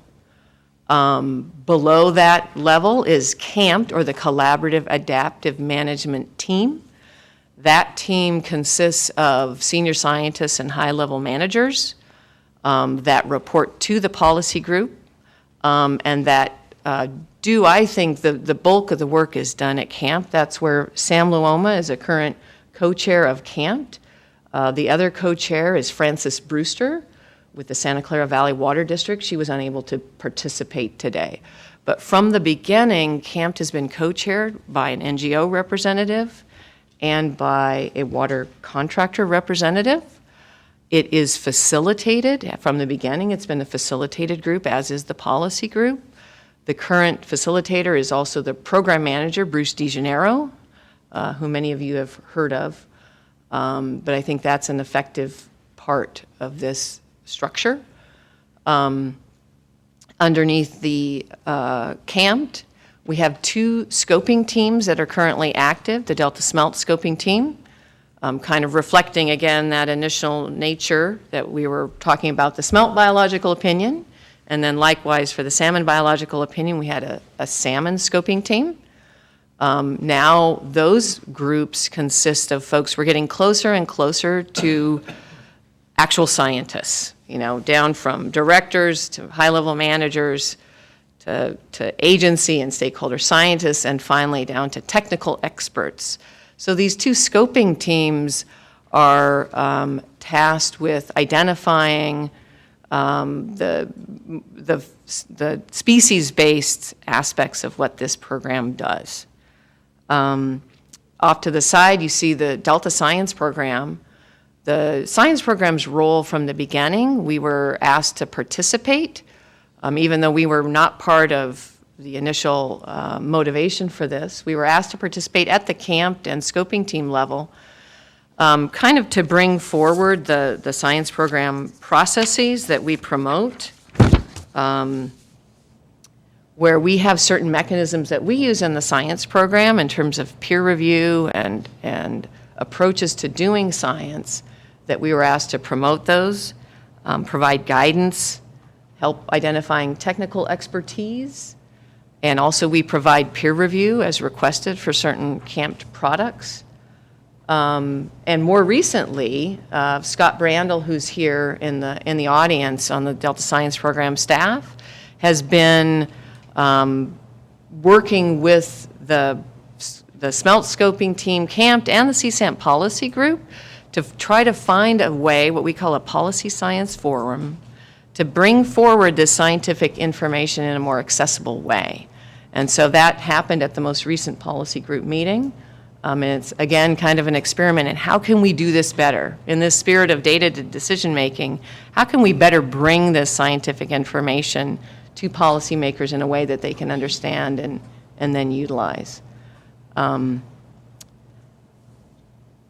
think we'll get to a lot more detail through the discussion of the questions that we're going to use today, but I think what we have right now is this effort in working together across agencies and stakeholders, folks with different interests, but trying to work together, I think, for the common good in reaching a common understanding of the scientific information that they're using for decision-making. So I'm going to start with some questions that we've provided to the panel in advance and just ask our panelists to respond as they choose. And I don't think with this group I'm going to need to call on individuals. I think they'll chime in all on their own. But the first question is, how useful has the CSAMP process been in resolving difficult scientific issues? And what has impeded or bolstered that usefulness? So I don't know which of you would like to start.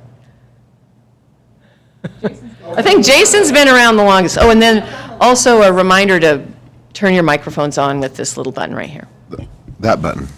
I think the most exciting thing about CSAMP and CAMP is, particularly for CSAMP, it is the only table around which, related to the Delta, that I'm aware of, that around which you have agency heads, heads of water organizations, heads of NGOs, leaders in NGOs, working together. And DPIC is almost there, but we kids don't get to sit at that table.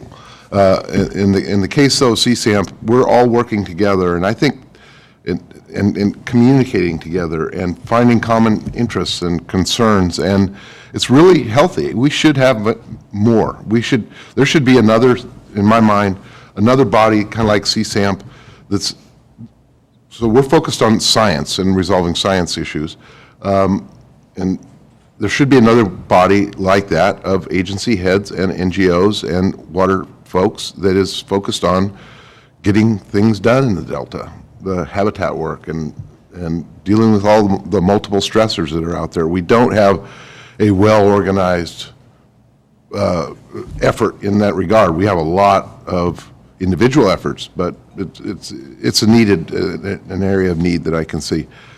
So there is the uniqueness of that table. And I think it helps us overcome, we all know we've got a broken system in many ways here. All interests or fear the broken system and the implications of it. But we've also got a lot of broken processes, or processes that are going off in their own directions, but all of them strangely tied back to the co-equal goals one way or another. So, but all these different processes are not leading us in a good, healthy direction to do what I think is the most important thing that we can be doing right now, which is focus on making the existing system work. We spend a lot of time around the edges of that, but we need to dive in deep, and I think the CSAMP is a great kind of model for doing that. I would credit the fish agencies for maintaining and keeping CSAMP going, because that's right, when the Ninth Circuit overturned the district rulings out of Fresno, it was not on the basis that, my understanding of it is, and my degree's in agriculture from Chico, so take it for what it's worth, but it was not on the, that it was more a procedural issue that the Ninth Circuit had, not, and that the whole deference to the federal agencies and their decision-making came in. So it wasn't overturned on a substantive basis, if you will, in my mind. But one thing that the trial did show very clearly is how deeply divided we were, and how we have a mountain, very rich data-rich environment with a mountain of information, very little agreement on that. In fact, diametrically opposed views of what that same data means. And that, exposing that is what has led us, I think, to CSAMP and trying to find some more common ground, because that it's that uncertainty that is horrible for everybody. It's horrible for the fish agencies and the regulators, and if we can overcome it in just a little way with CSAMP, we're adding some real value. Yeah, thanks, Jason. I appreciate the call out that the fish agencies have continued it, and there's a reason for that, and that's because it has been a very much more efficient and beneficial alternative to working out the science in the courtroom and having our scientists write declarations. That takes a lot of time, a lot of energy, and takes you away from actually doing the work to try to get the understanding to move forward and better the system. And so, while maybe we haven't solved all of the Delta's problems in the couple of years that CSAMP has been going, I think there has been an awful lot of progress in terms of building trust and building transparency and establishing this mechanism where we can all try to understand the science and bring our different perspectives or interpretations of that science to one place, work it out, and have that inform a decision. It may be that, not everybody agrees with what that decision is ultimately in the end, but then they've got an understanding of how an agency got there, and then maybe what needs to be kind of done in the future to address concerns with that. So, I echo that we stayed engaged because it has been a beneficial partnership on our part and a much more efficient way to try to learn together. I could just add a little bit, but maybe an example of how this is beneficial would be useful. In this system, as we know, there are many tensions when it comes to water scarcity, many interests, many constructive proposals as to what to do next. And the resolution of whether a constructive proposal is going to be useful or not is going to be one of our solutions, one of our ways of resolving problems. Of course, depends upon whether it's technically feasible, and it depends upon does it disproportionately benefit one party or another, which is also to a great degree depends upon our scientific understanding of the issue. So if we do that science in silos, in other words, in the agencies, or if we do that science in the universities, if we just put it in the journals and people read it, then the interpretations that Jason described, the different interpretations occur in the litigation, that results in litigation. But what we've done, what I've seen this done in the years that I've been there, is again, this collaboration, this discussion of these technical issues amongst all parties. The data's on the table. We're discussing whether or not to do, for example, a certain kind of action or to support a certain kind of action. The data's on the table. We're all discussing it, and we find that our differences narrow. We all see the same data. We do have differences. We're not going to resolve those differences because there are different interests. And every interests influence interpretations where there are uncertainties. But our differences narrow considerably. And I think the kind of proof is in the pudding as we've started to support some what I think are real adaptive management actions in the last few years. And that has led us actually to a new way of doing science. But one of the things we've learned is that you can't do, since 1999 we've been talking about adaptive management actions in this system. And one of the things that I've learned in the last couple, you can't do those unless everybody's at the table, because somebody always gets in the way of making a change in the system, even if it's a small one. And so having everybody at the table, finding a way to agree on what to do and how to monitor it and how to follow it forward is just an example of some of the positive things that can come out of this collaboration. If I could drill down on the disagreement thing, because I think thank you. The question of our disagreements, why we disagree, what we disagree over, I think is really a healthy conversation. We had it at our last CSAMP meeting. I think Regional Director Souza from the Fish and Wildlife Service is a great leader in the conversation around the table about if we can't talk about our disagreements, then we shouldn't meet. So talking about our disagreements is, we need to understand why we disagree if we have any hope, if we're ever to have hope that we're going to come to agreement. And the disagreements and the different conclusions about what the data in front of us says, what we can, opinions we can form based on the data we're looking at, is it's all over the board. It depends on your history, your area of focus, and it's that the fact that we have so much disagreement in this system about what the science says, in my mind, leads the regulators down a very conservative path, and it leads the people that want to do good things in the ecosystem down a very conservative path. You know, we don't know. We're going to try and restore some habitat. Is it going to be good or bad? Are there going to be unintended consequences? So on the water operations side, we've had 20 years of increasing restrictions on the projects because that's a knob that can be turned, and because the regulators, out of an abundance of caution, with all the uncertainty, want to take action, and it hasn't worked. I mean, the fact that it's another reason why we continue to exist, and why the fishery, I think the fishery agent, they might never admit it because they believe in their biological opinion, but the reality is the regulatory regime has failed us. It's failed the fish, and it's failed the human side of the equation on many levels. So it's that recognition, I think, out of the fishery agencies that we need a new approach, and much better to get a new approach, new thinking, new path forward together, rather than having a not invented here kind of conversation all over and over again. So is this new approach working? If I could add one thing to one maybe alternative view of those words, I think in terms of the biological opinions, I think we would say it could be argued the other way too, that they're necessary but not sufficient. So I agree. The conclusion from that is we need to add on to this. We need to add on to the existing regulations. We need to understand more where they're working and where they're not. They are working in some places. We do have evidence of that.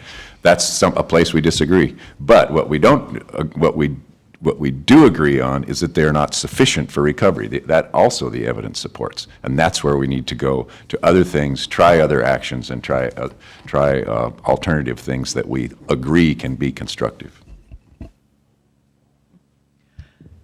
So I think what many of you have been finding is that this collaborative science approach takes time. It takes time, it takes money, it takes a lot of effort.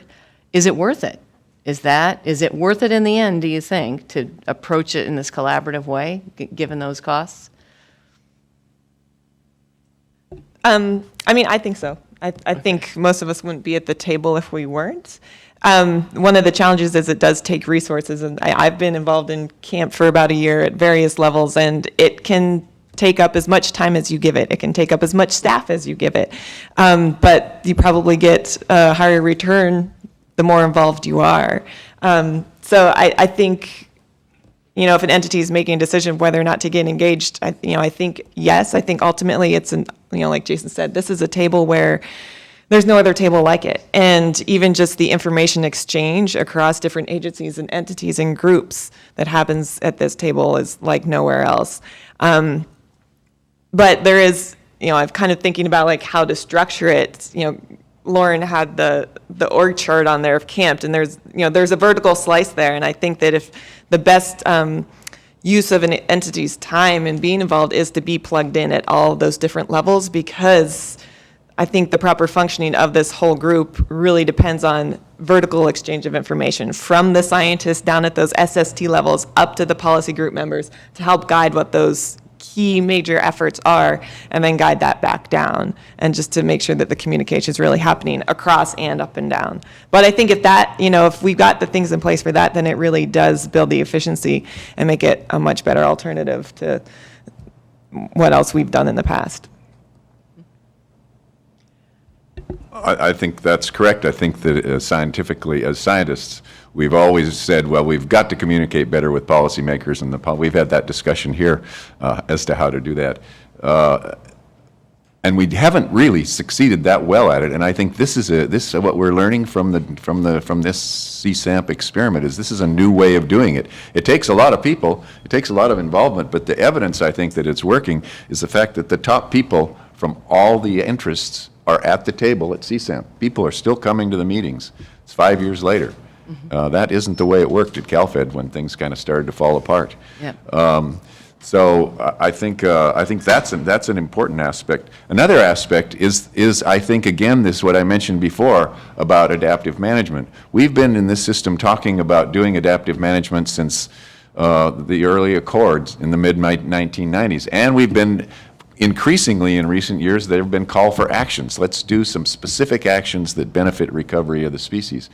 Neither one of these have we been very successful at, and they actually have to be put together. But I think in the last 2 years, we've actually begun to do this. We have a good example from the fallout flow study from a fallout flow study we did last year of how the science tied together with a specific action that looked like it would benefit the species. We talked about that for almost a year and finally got around to doing it. But I think we really learned a lot from that action about the things that control and influence delta smelt and the complexity of that. We don't have to go into details about that, but I think that's another example. This is a new kind of science where we actually do a manipulation in the environment, not a new kind, it's talked about many times, we don't rarely do it here, where you actually do a manipulation in the environment, follow that with a study, and come out with conclusions about what to do next. So that's a second benefit, I think, is actually the new kind of science that we're doing. Yeah, let me build on that. Delta smelt's been listed maybe 26 years or something. The number of actions that we've taken to help delta smelt is minuscule. Minuscule. It's all, that was a scientific effort. There's been one physical alteration in the system that I'm aware of. Now, this is separate and apart from the biological opinion, where you open it up and it says, April 1st, cut pumping in half. That's all followed. But what have we done habitat-wise? Well, I think the CSAMP was an important conversation was held there about the need that we need to be like with smelt. We need a plan of what are the specific things we're going to do. And the state produced the smelt resiliency plan, which is finally we have some kind of a roadmap of urgent things we should be doing. And so part of that was an action was taken 2 years ago. It was let's manipulate the system to increase flows down the tow drain in the YOLO bypass, see if we can create some food, a bloom, because the system is so food starved. I think that's an area of pretty common agreement. And it worked. And they're going to replicate it again this year. And we're going to manipulate the salinity control gates in Sassoon Marsh and Montezuma Slough to see if we can create beneficial conditions, food, et cetera, for delta smelt. So a few things are happening. If I have I think everybody shares this concern. Maybe I'm more vocal about it, or the agency people just live with it and are totally burdened by it. But all of our salmon runs are like that, right? Smelt are like that. And I wish we had a greater sense of urgency to act. And to the extent that scientific uncertainty is holding us back from acting, that's horribly regrettable. I want to key on Jason's comment, because you're a part of a continuum of panels. We began with IEP, and we talked about and learned about how data is collected, and there was a concern that spend a lot of money to collect data, what do we do with it? And so we have been working through a continuum of the science gathering and synthesis and decision-making process. You all are close to the decision part of the data to decision. We talk a lot about the way science is organized, but it just occurred to me, and Jason triggered this thought, who are the decision makers? And how well are they organized as it relates to your work with the smelt and the salmon? And is that part of why you want an implementation oriented group to accelerate things? So who are the decision makers? How well organized are they around responding to your work on smelt and salmon? And you all may be the decision makers, I don't know. No, I think that actually many of the decision, I mean, what are decisions? Decisions start from technical details and build their way through the staff to politics. But many of the people, the people who sit at the CSAM table are the decision makers in the agencies, the top people involved in the water user community, and the top people involved in the NGO community. So there are politicians above them, but Jason knows more about this than I do. Well, we've tried many models going back over the years to organize ourselves and have a kind of a comprehensive, integrated approach to how the agencies can work together. Think back about the kind of eureka moment 20 years ago or so when CalFed was formed. Let's get the California agencies and the federal agencies both organized and then mush them together and start working together. There was a lot of good that came out of CalFed, and a lot of it was the I think laid foundation for where we are. But we didn't keep that sense of we have all the authorities we need to do all kinds of good things in my mind. But there is not the and individuals have responsibility. I mean, statutory authorities to do a lot. But we also have our modern society where a minority can stop, a person can stop something from happening if they see it different or feel it different. And so we get kind of tangled up in actually getting decisions made. I think the state, the resources agency, and the governor recognize full well that there is a need for this kind of organization and vision with the Water Action Plan. And then with the smelt and salmon strategic kind of approaches. So there's a beginning of that, but it gets back to why can Jason say that he thinks the system is broken and our processes, our way of doing business is broken, and we need to find a new way to do that. When I have that conversation with people, it's a universal agreement. It would be, we need to find a better way to do our work and accomplish what we need to do. But it's kind of like in the world of science, it's all so incredibly complicated. It takes so much to evaluate and communicate, and we have probably over a dozen major planning efforts going on in the Delta right now. We have mountains of reports that have been written, and just we've made our lives incredibly complicated. And it's a fantasy to think that we're going to simplify it some way and there's going to be an easy way out. But I would go back to also to Sam's comment about adaptive management. It's I think one of our highest priorities for a lot of people is we got to get going and like making decisions. And adaptive management is a tool, a means of having a conversation, organizing what we do, and acting. It is limited by all the uncertainty for sure, but the answers I think we're going to find in the future are probably in the area of adaptive management and making decisions on a system-wide basis rather than species by species, and having a better connectedness between all of our processes. Kind of wandered around on that, but that maybe exemplifies why it's complicated. What are we accomplishing? I would add to that collaborative science and collaborative processes are inherently inefficient. We aren't going to be able to do this with a silver bullet and it's done. But that's California water. They're inherently inefficient. That requires some patience. And I hope people can stick with it. So Kathy, in terms of decision makers, can you describe for us a salmon action that has come out of CSAMP that required sign-off by decision makers, and describe how far did you have to go to get agreement before you could implement that action? Yeah. And what was it? I'm a little limited in that I have only been plugged in real closely for about the past year. I think actually Sam had a good example with the Fall X2 experiment, which is a smelt side. But, I actually had a nice warm-up year to watch Fish and Wildlife Service, my counterparts there, deal with all of that while I observed that process. But I think he's right. Like, the decision makers for that are the ones at the table at the policy group.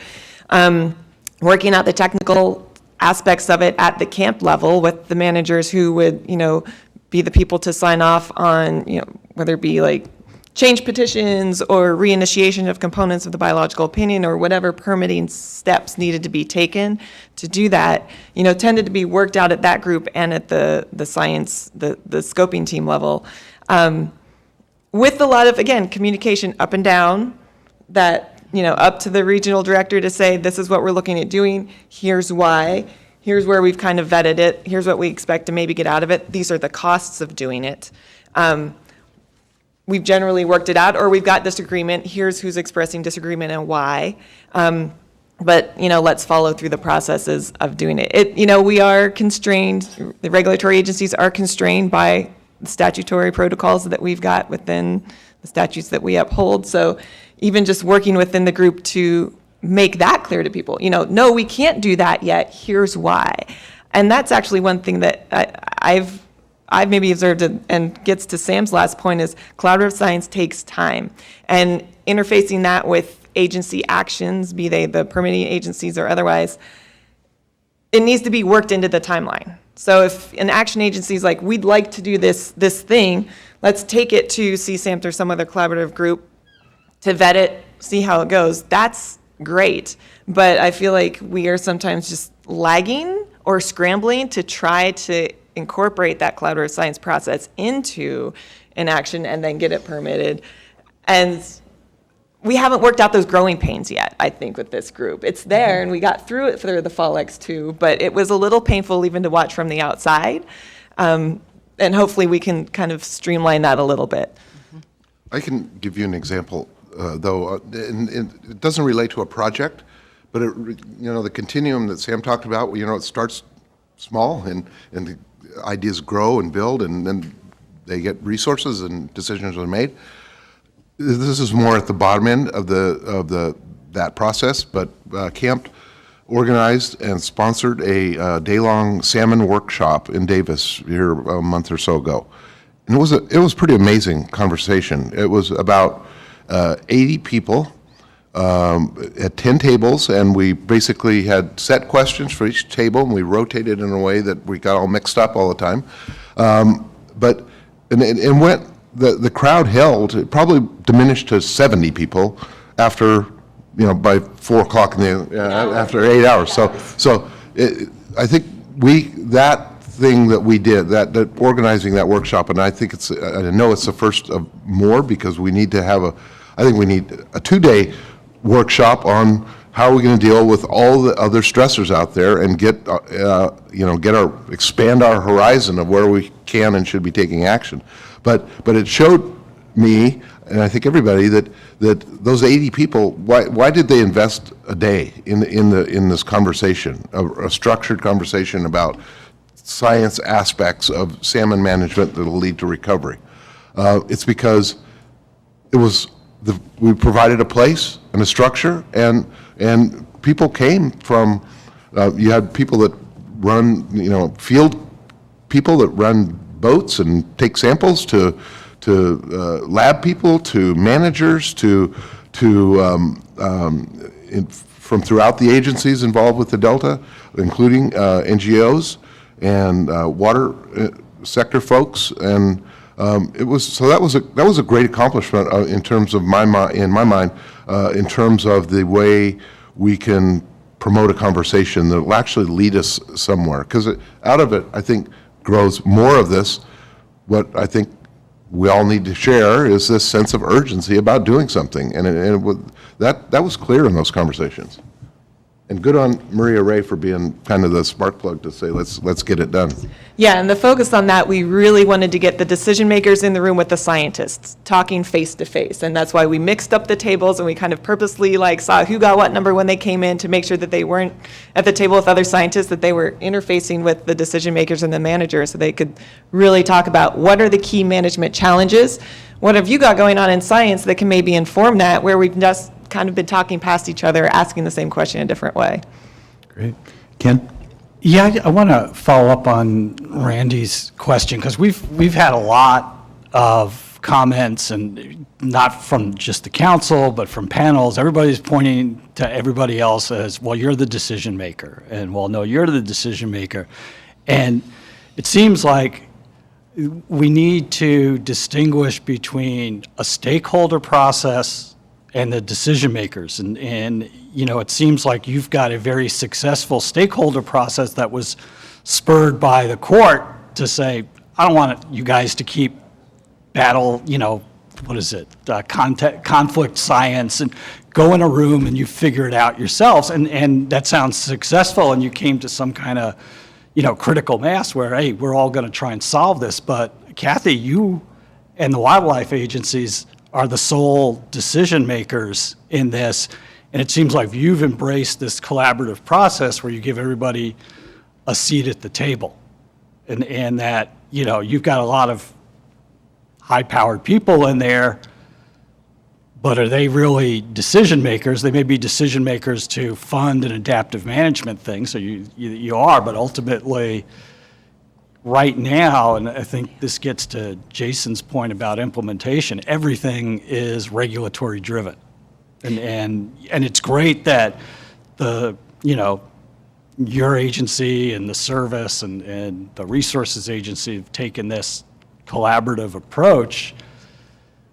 But how much of it is everybody, you all came to some meeting of the minds that something has to be done?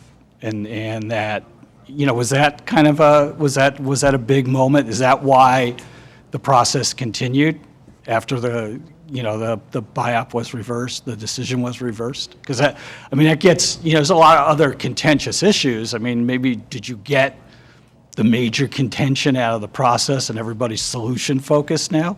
And then the emotion's gone and you can be reasonable and you got the money at the table.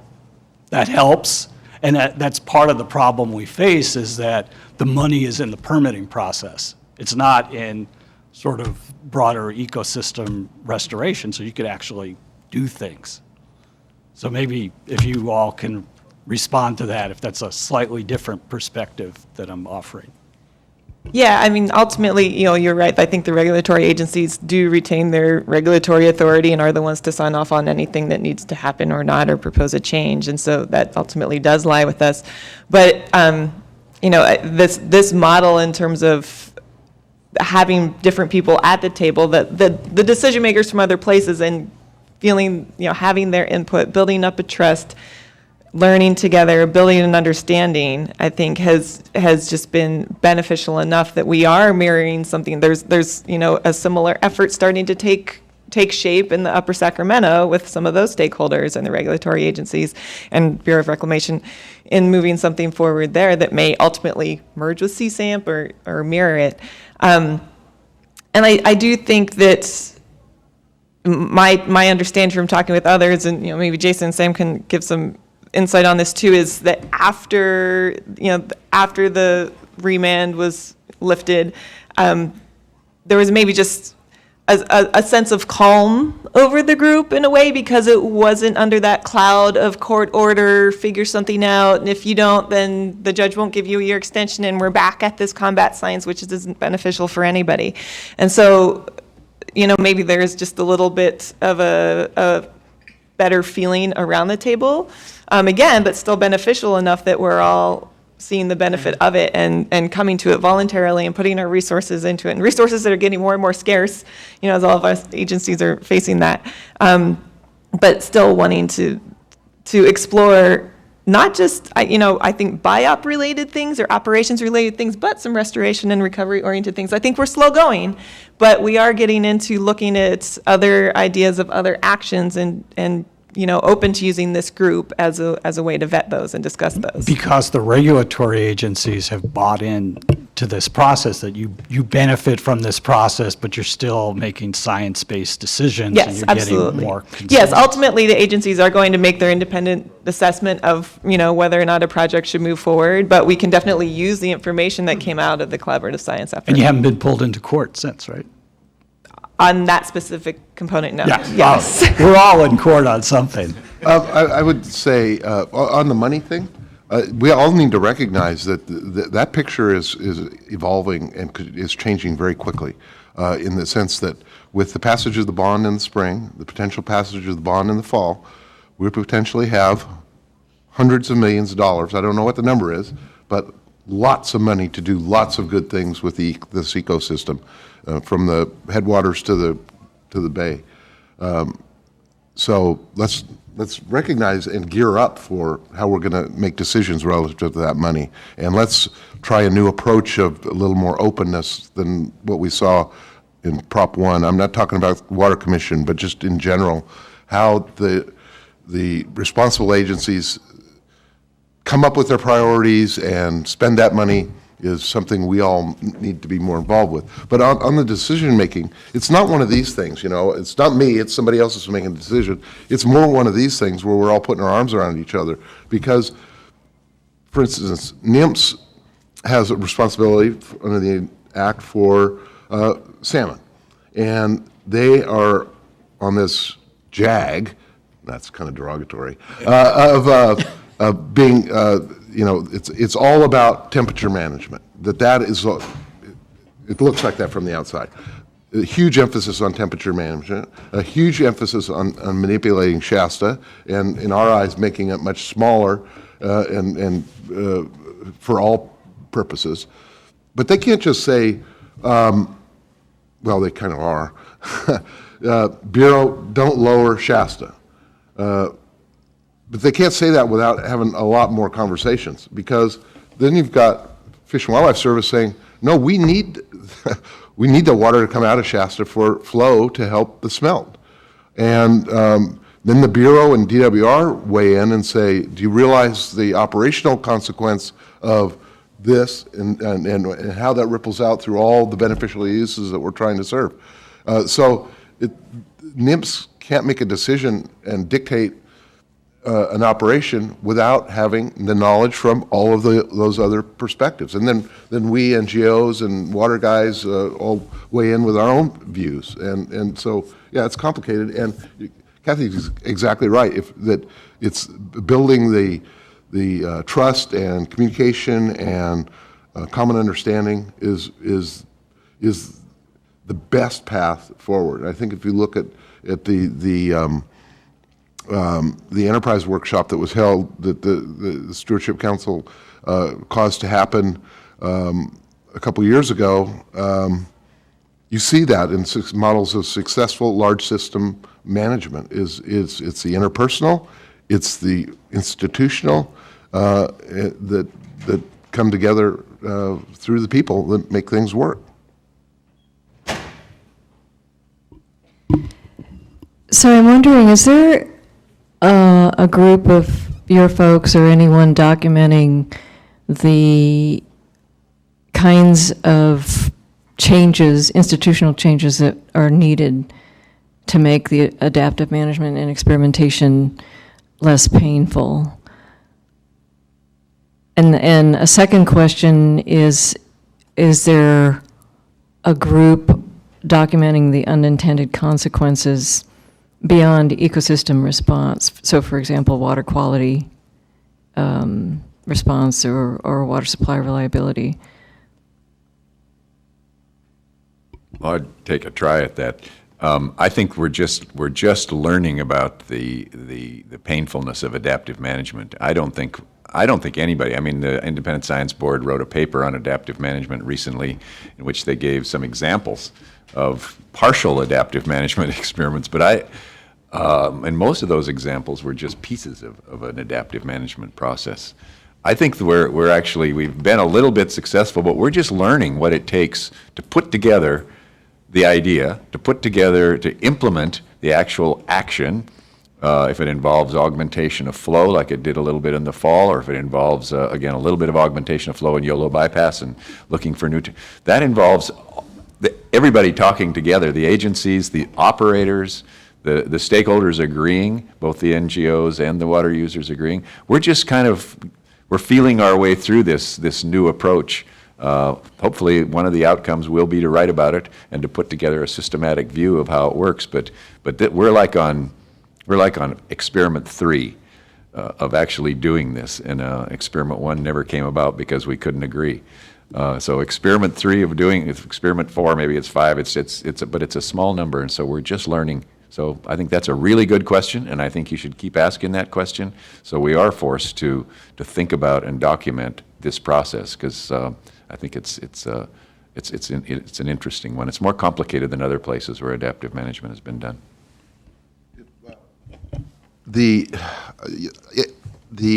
I see an institutional change that could make adaptive management work. I don't know how to do it, but I know a huge impediment to making adaptive management work is inherently we're cautious and conservative. Inherently, the regulators are cautious and conservative. They don't want to take risks. Risk and public service don't go together. You know, public service, you want to be right all the time because you don't want somebody to write a report and say you made a mistake, right? So, but adaptive management it's inherently risk-taking. It's what are we going to do different, and how are we going to learn from it? And failure is okay. That failure is okay institutionally is I don't know how you change that, but it is a huge impediment to stepping out and moving forward. That's I think something we have to come to grips with. I don't know. There's been a huge body of work around adaptive management. You know what it is, how it works, examples, et cetera, et cetera. But that fundamental is one that I don't know how we can overcome it. My second point would be institutionally and in the context of decision making. We are doing, for the first time in the system, undertaking some structured decision making. I can't describe it to you. It's a process, but it's a formalized process, and it starts with kind of brainstorming and let's put everything on the table and let's understand, you know, and then have a technical, scientific conversation about what are the implications of that and what's the right vector that we need to go in. The Fish and Wildlife Service, U.S. Fish and Wildlife Service uses it a lot, I understand, and has for a long time. We're just embarking on a couple of baby steps with structured decision making. So structured decision-making, in short, if you've got 12 choices amongst things you need to do, it just applies the same criteria to all those choices. That's kind of the simplistic way, but it gets a lot more complicated and also looks more broadly than just the implications. As you mentioned before, the broader implications, the unexpected consequences, et cetera. I don't know about institutional change, but in terms of to me, the adaptive management approach is something that's useful to try to address uncertainty. And uncertainty is something that's difficult in the regulatory world to try to embrace and, quantify.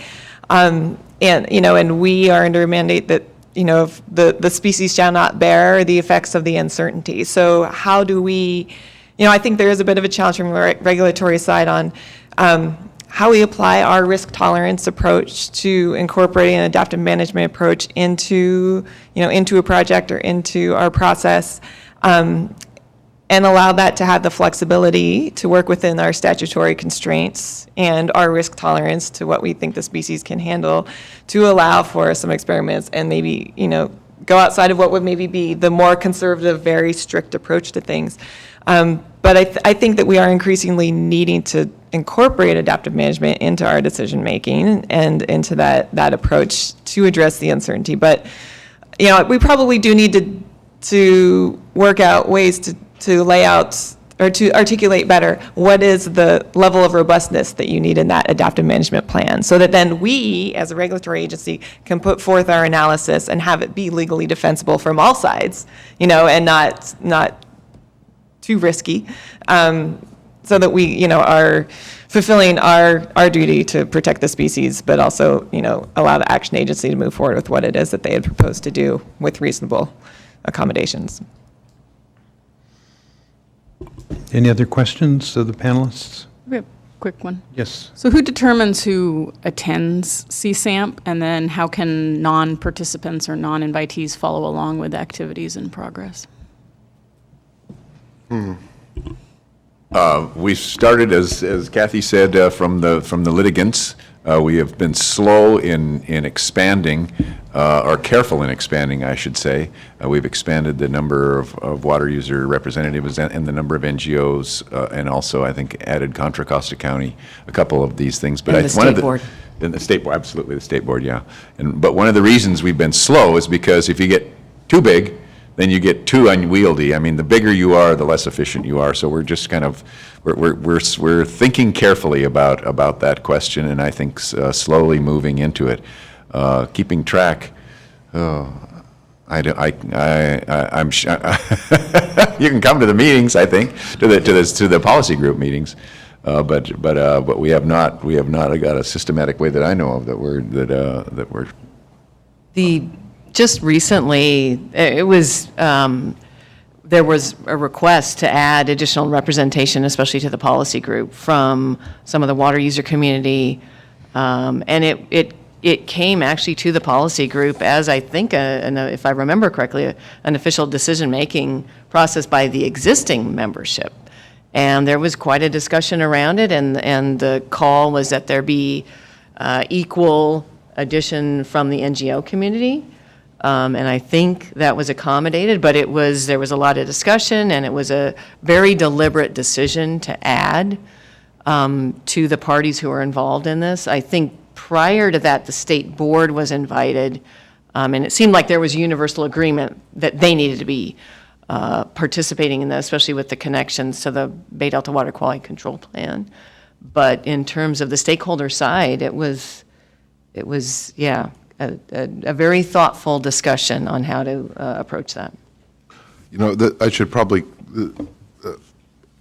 Lauren reminds me that an important point that you need to understand, or it'd be good to have some insight on, is that when we're not a decision-making body. We don't make decisions about, well, we can talk about the shape of the table a little bit and make a decision like that, but there's no decisions that are made there. And we don't engage in the big processes that are going on. Water quality control plan, a reconsultation on the biological opinions, water fix. We don't engage in those as a group. Now, if there is a particular science question that the reconsultation teams from DWR and the Bureau and the agencies want to throw to CAMP and say, here's a good forum for helping us sort through this issue, then that's the kind of the extent of which we would be involved with those big processes. Because and we aren't involved with operations. We kind of had some conflict over operations last year and decided it's better, let's not threaten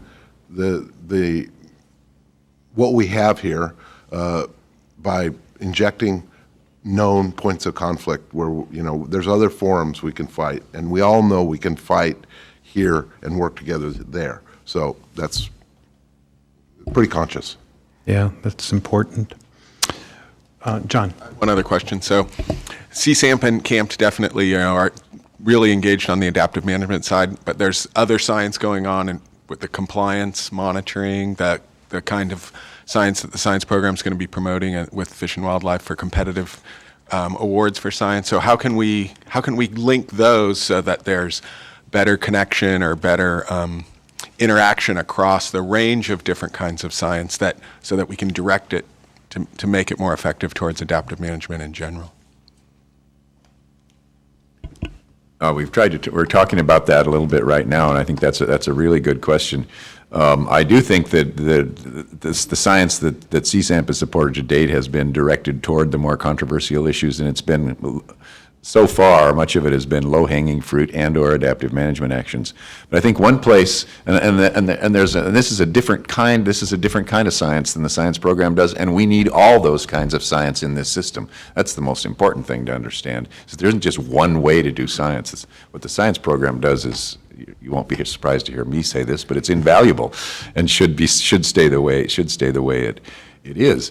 But I think what we can do perhaps is make sure the science program is informed about the things that we're interested in seeing entities other than those we support, like follow-up monitoring or studying as a result of certain actions, and also maybe one possibility is when you do your strategic evaluation of proposals, have some understanding. I think that we did a review of salmon in the system that I think is being used now in developing your PSPs. So I think communication there, but maybe even a little bit of involvement in selection of projects. Indirect, direct, however you would think would be appropriate, might be a consideration as well. But we need to integrate this. I don't think that's hard given the science program representation in CSAMP already. Is that a pledge? We accept the offer. No, one item that the policy group did indicate with some small interviews with all the members was that was the place where there could be advocacy for data and science needs that aren't being explored other places. So I think Sam's point is right. If we identify within the CSAMP or camp group, this is a whole that's really important to management right now, getting that information out to the science program or other efforts, and then someone linking into that saying, great, I have a study that addresses that. That's the perfect link up that we need. Sounds like a good note to end on. Lauren, thanks for organizing the panel. Kathy, Sam, Jason, thank you for a very informative and instructive conversation. Best wishes and continued success, and we look forward to working with you ever so closely into the future. Is there any public comment requests for item number 10? Do I have to get up to the podium, or can I just... We'll take you up under file item number 11, public comment. Okay. Just to move the agenda along quicker. Oh, you were asking public comment about that section. Comment, yes. Okay. General public comment now. Just a few little tidbits. One is, Dr. Callaway's report had that second paper about the possible implications of aquatic vegetation and how that affects fish behavior, et cetera. I think that was absolutely intriguing. Some really important kind of learning. You should know that we got a report was it about a month ago when we first saw the satellite imagery showing us that there's about twice the amount of aquatic vegetation in the Delta today than there was a year ago today. And it's not just hyacinths, it's all kinds of Egeria and a bunch of some I'd never heard of before. But so the big implications with that. And my second point is also on invasives. It would be really good if you could organize a field trip or individually get out into the Delta and see. I mean, a lot of it you can't see. You can't see microorganisms that are changing, a whole population that's changing from a good food source to a not so good food source. You can't see 40,000 clams per square meter taking out the bottom end of the food chain. But you can see a lot out there and you can get the context. So I would we pay too little attention in my mind to the reality that about 95% of the aquatic biota is invasive. And what are the implications of that for our desires to recover 5 different groups of fish? Last point has to do with non-natives. If you want to get personally focused on non-natives in the Delta, you could go to the Pear Fair on Sunday in Cortland and see there's a great historic exhibit there, but also it's a fun little community event. That's great, and as long as you're promoting local activities, you can go see aquatic weeds and attend a Stockton Ports game as well. Okay, any other public comment? Then we'll adjourn this meeting. Thank you all for coming.